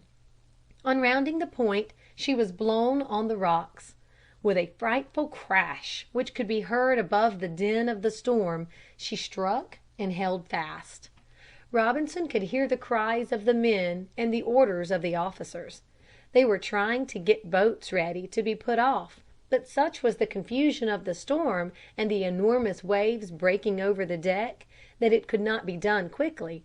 Before the men could get a boat into the sea and get into it, the ship gave a lurch to one side, as though about to sink. All the men jumped for one boat. It was overburdened. The wind tossed it about. The sea soon filled it and went down, and all were lost. Robinson and Friday remained on the shore all night. They watched to see if they could not help some poor sailor that might cling to a plank and be blown on shore. They saw no one. At last they lay down, but they could not sleep. Many times they sprang up and ran about for fear that some poor fellow would need their help. At last morning came. The storm ceased. Robinson and Friday searched everywhere for the bodies of sailors, but could find none. But the wind had blown the ship in plain view, and into shallow waters. It was lying on the bottom, with more than half its bulk out of the water. The masts were gone. It was a sad sight. No human being could be seen on it. They were now rejoiced that they had their boat ready. "Let us take it," said Robinson, "and go out to the ship. It may be some person is still on the unfortunate ship." They were soon by the ship's side. They rowed around it until they saw a rope hanging down from the deck. Robinson seized this and clambered up. Friday tied the boat fast and followed. Robinson opened the door leading from the deck into the ship and went down. He searched in all the cabins and knocked at all the doors. He called, but all was still. When he was satisfied that every person on board had been drowned, he wept bitterly. Friday stood there with open and staring eyes. He looked and looked. He was astonished at the large ship and at the wonderful things before him. They were in the cabin where the passengers had been. There stood trunks under the benches and clothes hung on the hooks on the wall. One trunk was open. In it were telescopes through which the travelers had looked at the land. Robinson also saw paper, pens, pen holders, and ink. Books were also near by. Robinson first took a thick book. It was the Bible, out of which his mother had so often taught him. Then they came to the sailors' cabin. There hung muskets and swords and bags of shot and cartridges. Then they went to the workroom. There were saws, hammers, spades, shovels, chisels, nails, bottles and pails, knives and forks, and something more, over which Robinson was most glad, matches. At last they came into the storeroom. There lay bags of flour and barley, teas, lentils, beans, and sugar. Then Robinson embraced Friday in his great joy and said to him, "How rich we are!" Chapter 38. Another shipwreck. Chapter 39. Saving things from the ship. After Robinson had looked through the ship, he began to plan the way to get the tools and things he most wanted on shore. He and Friday first carried everything together that he wanted to take on shore. When they had done this, he found he had the following things. Robinson stood everything together that he needed the most. 1. A case of nails and screws. 2. 2 iron axes and several hatchets. 3. A saw. 4. A small case of planes, tongs, augers, files, chisels, etc. 5. A third case with iron brackets, hooks, hinges, etc. 6. A case of matches. 7. A barrel of gunpowder. 8. 2 muskets and a pistol. 9. Several swords. 10. A bag of cartridges. 11. A large sail cloth and some rope. 12. A telescope. By means of the ship's ropes, Robinson let everything down into his boat. He himself took the Bible, and then they rowed to the shore and unloaded the boat. Everything was put into the bower where rain could not harm it. By the time they had this done, night was coming on, and they decided to do no more that day, but wait until the next day. "We must work fast," said Robinson. "The first storm is likely to break the ship in pieces and destroy everything in it." The next morning early they ate a hastily prepared breakfast and were off to the boat. Neither Robinson nor Friday stopped for their noonday lunch. "A storm is brewing," said Robinson. "The air is calm, the sky is overcast with clouds, and the heat is oppressive. We must hurry." With the utmost diligence they rowed back and forth all day. They made 9 trips. They had now on shore a surprising quantity of all kinds of tools, goods, and weapons. They had all kinds of ware to use in the kitchen, clothes, and food. Robinson prized a little 4-wheeled wagon and a whetstone. But in looking over his stores, Robinson suddenly discovered that he had no needles or thread. They went at once to procure these important articles. In looking for needles and thread, Robinson found a small trunk full of money and valuable stones. There were diamonds, rubies, pearls, and much gold. Robinson pushed it to one side. "What can I do with riches on this island? I would give them all for some needles and thread," he said to Friday. But on second thought he took the trunk and its contents along with him to his cave. For in the trunk were also letters and writings. "Perhaps," he said, "these tell to whom the valuables belong, and I can return them some time." Robinson at last found a case containing everything one could need with which to cut and sew cloth. There were scissors, thread, needles, thimbles, tapes, and buttons. But now the wind was rising and they must hurry. They were nearly ready for departure. They were passing through a part of the ship not before visited. They were surprised to hear a sound coming from a room whose door was kept shut by a heap of stuff that had been thrown against it by the violent pitching of the ship in the storm. Robinson and Friday cleared away the rubbish and were surprised to find a dog almost drowned. He was so weak from want of food that his cries could be heard a short distance only. Robinson took him tenderly in his arms and carried him into the boat, while Friday carried the sewing case and trunk. The wind was now blowing a gale. A few yards from the ship they were in great danger. Robinson grasped the rudder and made Friday stand ready to cut away the mast in case they found the wind too strong. With the greatest difficulty they finally made the little cove at the mouth of the creek and were soon landed with their precious cargo. The next morning they eagerly searched the waters for the ship. Not even their field glasses could reveal anything of it. Some planks, a mast, and parts of a small boat were blown on shore. All else had disappeared. Robinson set to work at once to make a door for his bower out of the pine wood cast up by the waves. How easy the work proceeded with saws, hammers, augers, squares, planes, nails, hinges, and screws. With the wagon, too, Friday could now gather his corn quickly and easily, or haul in great quantity of grapes to dry for raisins. Friday had never seen a gun. He did not know the use of firearms. The muskets that Robinson had brought from the ship were a great mystery to him. Robinson showed him their use. He showed how they could defend themselves. He told Friday that these weapons could kill at a distance. He took some powder and touched a match to it. Friday was greatly frightened. Robinson then proceeded to load the gun. He put in some powder, a ball of lead or bullet. Then at the hammer he placed a little cap which gave a flash when struck. This ignited the powder. When all was in readiness, Robinson bade Friday to follow him. They went slowly out into the forest along the stream. Soon Robinson espied a rabbit sitting under a clump of grass. Robinson raised his gun, took careful aim, pressed the trigger.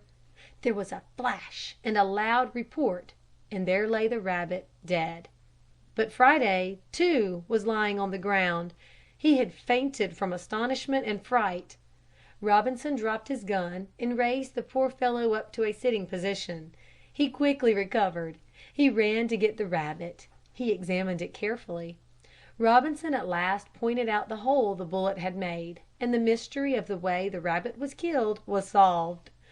Robinson had lived alone so long that he had learned to love every living creature on the island.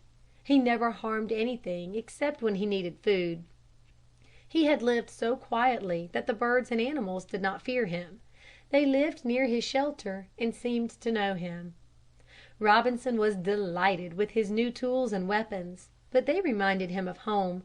Nothing that he had seen in all the time he had been on the island so turned his thoughts toward home and friends. Robinson would sit for hours thinking of the past and making plans for the future. He was homesick. End of chapter 39. Saving things from the ship. Chapter 40. The return of the savages. Robinson now renewed his plans for escaping from the island to Friday's country. They first rebuilt their boat with their new tools. They hollowed out the center till the sides were thin toward the top. They shaped her sides and keel. They made her prow sharp so that she would cut the water easily. They made a new mast, strong and tall and shapely. They made larger and stronger sails and ropes. They made 2 pairs of extra oars. They made boxes and cupboards in the prow and stern for keeping their fresh water and provisions. Friday's eyes sparkled with joy when it was done. He hoped he would now be able to return to his own island and parents. Robinson noticed his joy and asked him, "Do you want to return to your own people?" "Yes," said Friday, "very much." "Would you trust yourself in this boat?" "Yes," said Friday. "Very well," said his master. "You may have it and start home when you please." "Yes, master, but you come too. My people will not hurt you."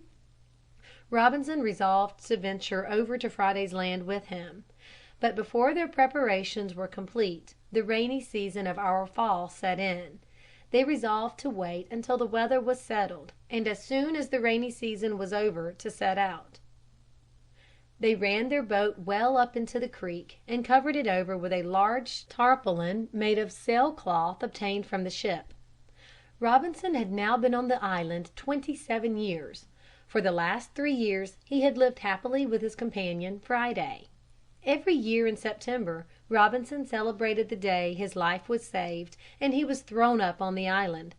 Robinson celebrated it this year with more than the usual thankfulness. He thought that it would be his last anniversary on the island. One morning Friday had gone to the beach to find a turtle. Soon he came running back out of breath. "Oh, master," he cried, "they are coming to take me prisoner." He was trembling with fright. "We must take our guns and defend ourselves," said Robinson, "but we will not kill anyone unless they attack us." This quieted Friday. They loaded 4 muskets and 3 pistols. Robinson put the pistols in his belt, where he also fastened a sword. He gave Friday a pistol and a musket, for Friday had learned to shoot well. Besides, Friday carried a bag of powder and bullets. Robinson took his field glasses and saw 21 savages with 2 prisoners. The prisoners were bound and lying on the ground. This was a war party celebrating a victory with a feast. They probably intended to kill their prisoners. "We must save the lives of those men," said Robinson. The savages this time had landed quite near Robinson's shelter, not more than half a mile below the creek's mouth. Soon he and Friday started off. Robinson commanded Friday to follow quietly and not to speak or shoot. "We will surprise them and give them a good scare," said Robinson. When yet a considerable distance away they could hear the savages yelling and screaming. Some of them were dancing their war dance. Their faces and bodies were painted to make them look terrible to their enemies. They were dancing around their prisoners with hideous cries and gestures. They could now see the prisoners plainly. One had a beard and was plainly a white man. Robinson was surprised and determined to save him at all risks. "Get your gun ready to fire," he said to Friday, "and when I say the word let us run forward yelling and firing our guns over their heads. This will fill them with such fright that they will take to their heels and boats and get away as soon as possible. In the scramble and confusion we will rush in and rescue the prisoners." This plan did not please Friday at all. His savage blood was up, and he wanted to kill all he could. "Let's fire on 'em," he said. "Let's kill all but the prisoners." "No, no," said Robinson. "It's always wrong to take life unless it cannot be avoided to save one's own. Let's try my plan first." With great reluctance Friday consented. At a signal from Robinson they rushed forward, and when in plain sight they fired off their muskets in the air. If the ground had suddenly exploded beneath their feet, there could have been no more confusion, astonishment, and fright. A few took to their heels. Others lay as if dead. They had swooned from fright. But as Robinson came up, they jumped to their feet and pushed into the boats, leaving the prisoners behind. Robinson and Friday still rushed forward and fired their remaining loaded guns and pistols in the air. The savages made all haste to get into their boats and push off. Soon they were well out to sea, paddling rapidly for the west. Robinson reloaded his arms and gave them a farewell volley, but not a soul was killed or even wounded. This gave Robinson great pleasure. He had accomplished his purpose without bloodshed. They could now turn to the prisoners. Robinson ran back to them and quickly cut their ropes. Robinson asked the white man who he was, but the man was too weak to answer. Robinson gave him a piece of bread. The fear of death being removed, the white man soon grew stronger. When Friday came running back from watching the boats and saw the savage that had been a prisoner, he gave a loud yell. He threw his arms around the man, kissed him, and laughed and cried for joy. He put his head on his breast and hugged him again and again. Robinson was greatly surprised and puzzled. He asked Friday what his actions meant, but so intent was Friday that he got no answer. At last Friday recovered far enough from his great joy to say with his face beaming in delight, "Oh, master, this man is my dear father." They at once began a long conversation. Each one told his story. Suddenly Friday jumped up and said, "How foolish I am! I have not thought to give my father anything to eat or drink. He must be nearly starved." And away he ran toward the shelter and was soon back with food and water to drink. Robinson learned through Friday from his father that the white man was a Spaniard, that he had been captured by the tribe that had a battle with Friday's people. The Spaniard was one of 16 men that had been saved by Friday's people from a wrecked ship. So weak were the prisoners that they could not walk to the shelter. Robinson and Friday made a litter and carried them one after the other. When once there, Friday prepared some rich rice soup. The prisoners ate heartily, and in a few days were strong enough to go about the island. Chapter 40. The return of the savages.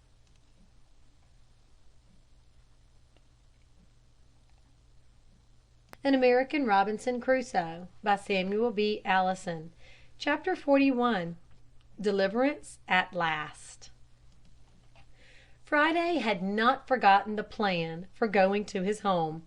He would often mention it and spent hours talking about it during the long rainy season.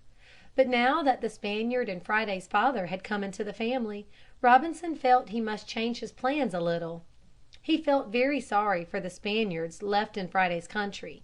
They did not have enough to eat and were sick and sad besides. He talked the matter over with the Spaniard many times. They at last planned to send for them.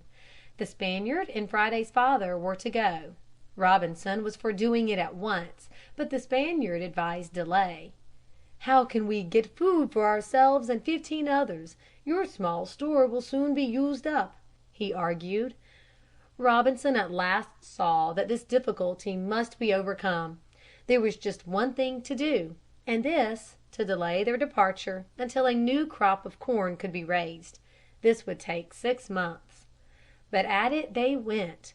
The 4 men could do much and work fast. They cleared more ground and planted all the seed corn they could spare from their store. Besides this, they sowed about 12 bushels of barley they had gotten in the ship. The care for so much crop, its harvesting and storing away, kept them very busy for the season. Robinson not only did this, but also increased his flock of goats by catching kids and putting them in his pasture. He gathered, too, all the grapes he could and dried them on the branches of the trees. At the end of the harvesting season they made ready their boat. They filled it with all the bread it could well carry. They put in raisins and fresh water. Robinson gave the Spaniard and Friday's father each a musket and plenty of powder and bullets. Now all was ready. Friday gave his father a loving farewell. He stretched out his arms towards him as the boat moved away. The Spaniard and Robinson waved their hats, and they were off. They promised to be back in 8 or 9 days. Robinson and Friday made every preparation to receive the guests. They were to have a home not far from Robinson's, built of poles, and thatched with the long marsh grasses, like Robinson's bower. There was no need of hiding or defending it. It did not take long to fix up. 8 days had now passed since the boat had left. Friday could hardly restrain himself longer. He watched the ocean all the time. He would go to the top of the hill with the field glasses every hour during the day to catch a first glimpse of them. On the 9th day, as Friday put up his glasses to search the waters, he dropped them with a yell of surprise. He tore down the hill with the utmost speed and rushed up to Robinson as one gone mad. "Look, look, master!" he cried. A big ship, way out to sea." Robinson took the glasses, and sure enough, there, within hailing distance, was a large ocean-going vessel. Robinson was overcome with excitement. For 28 years his aching eyes had scanned the waters for this welcome sight. His joy was boundless. The ship looked like an American. Yes, there floated the American flag. How welcome a sight to Robinson! He could not utter a word. Tears filled his eyes and streamed down his cheeks. He would soon have news from home. He ran to the shore and shot off a gun to attract the attention of those on board. He heard answering shots at once. Soon a boat was lowered, and in it 3 men rowed toward the shore. It was the captain himself and 2 sailors.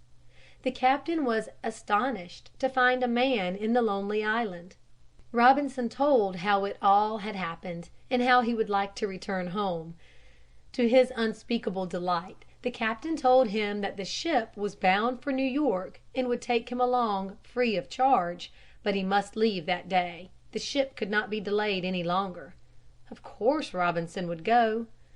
Friday was beside himself with grief. He did not want to be left behind alone. He did not know that the Spaniards would ever return. Something might happen to them on the sea. But before the eventful day, the Spaniards landed. They brought word that Friday's father had died after his return home. Friday was thrown into a fit of grief at the news. He wept and repeated over and over his praise of the good man. End of chapter 41. Deliverance at last. Chapter 42. Robinson at home. It was with a sad heart that Robinson made ready to leave. Every familiar place seemed now doubly dear to him. He went from one to another with tears in his eyes. Here lay his home. Here were his fields, his crops, and his goats. Everything was the work of his own hands. He had made them all. Which should he take? He hesitated long. He must take home some of his belongings to show the people at home. And there were his parrot and the dog, which had won a place in Robinson's heart. He decided to take them along. At length he got together his diary, his parasol, his Bible, his treasures, a suit of clothes, his dog, and a hat. He had saved, too, his bow and arrows. These he decided to take along. Everything else he gave to his good man, Friday and the Spaniard, who wished to be allowed to remain on the island. Robinson kissed Friday tenderly. He with great effort finally tore himself away and ran to the shore where the ship's boat awaited him. But Robinson had not counted on the strength of Friday's love for him. Robinson's boat had not yet reached the ship when Friday sprang into the water and swam after him, shouting, "Master, take me with you. I would rather die than stay here without you." Robinson was touched at the devotion showed by the faithful Friday, and gave orders to turn the boat back and take him on board. The anchor was raised. The ship started on her way to the home Robinson had left so long ago. The wind was favorable, and in 7 weeks the spires and buildings of his native city were in sight. His vessel came slowly up to the wharf where he had taken ship so many years ago. Here, too, he had played and idled his time away. He remembered it all. His idleness and playing truant came back in sad memories. Before Robinson and Friday landed, their good friend, the captain, gave them each a new suit of clothes. Everything had changed. He scarcely knew the place. He was astonished and confused by the din, hurry and bustle of a great city. Friday seemed dazed by it all, and clung to Robinson's side. The buildings were so tall, the street cars, the carriages were different. Everywhere there were iron machines, casting out smoke, puffing and running about on iron rails. Robinson had never seen these. Robinson, however, did not stop to admire. He pushed on to a certain street and house where lived his parents at the time of his departure. It was with difficulty that he found the place. It was now in the heart of the city. Upon inquiry he found, after much searching, that his father had removed his store and home to another part of the city. His mother had died of grief for her disobedient son. Robinson was sorely grieved at this. He had hoped to see her and tell her how sorry he was that he had caused her so much anxiety and sorrow. When he had found the place where his father lived, he stole quietly up to the house and opened the door. His father, now a gray-haired man, bent with age and sorrow, was sitting in his armchair reading. Robinson came forward, but his father did not recognize him. "Who are you?" he said. "I am Robinson, your long-lost son." He knelt by his father's side and asked for forgiveness for all the trouble he had caused. His father was overcome. He could not speak. He drew Robinson with feeble hands to his breast. "My son, I forgive you," he said. Robinson's boyhood friends heard of this strange return. They had thought him dead long ago. They never tired of hearing him tell his strange story. They pitied him in his misfortune, but Robinson told them that it all happened to him because he was idle and disobedient in his youth. Robinson at once relieved his father at the store. The business thrived. His father died. He soon had a home of his own with a happy family. Friday, the dog, and the parrot lived in it, dearly beloved and cared for by their master the rest of their days. In the home there is a young Robinson who loves to hear his father read from his diary of the wonderful things that had happened to him on the island. Robinson tried many times to find the rightful owner of the gold and jewels, but never succeeded. At last he gave them to a school where boys with idle habits were taught to lead useful and industrious lives. End of chapter 42. Robinson at home. End of An American Robinson Crusoe by Samuel B. Allison. This has been a LibriVox recording read by Allison Hester in April 2008.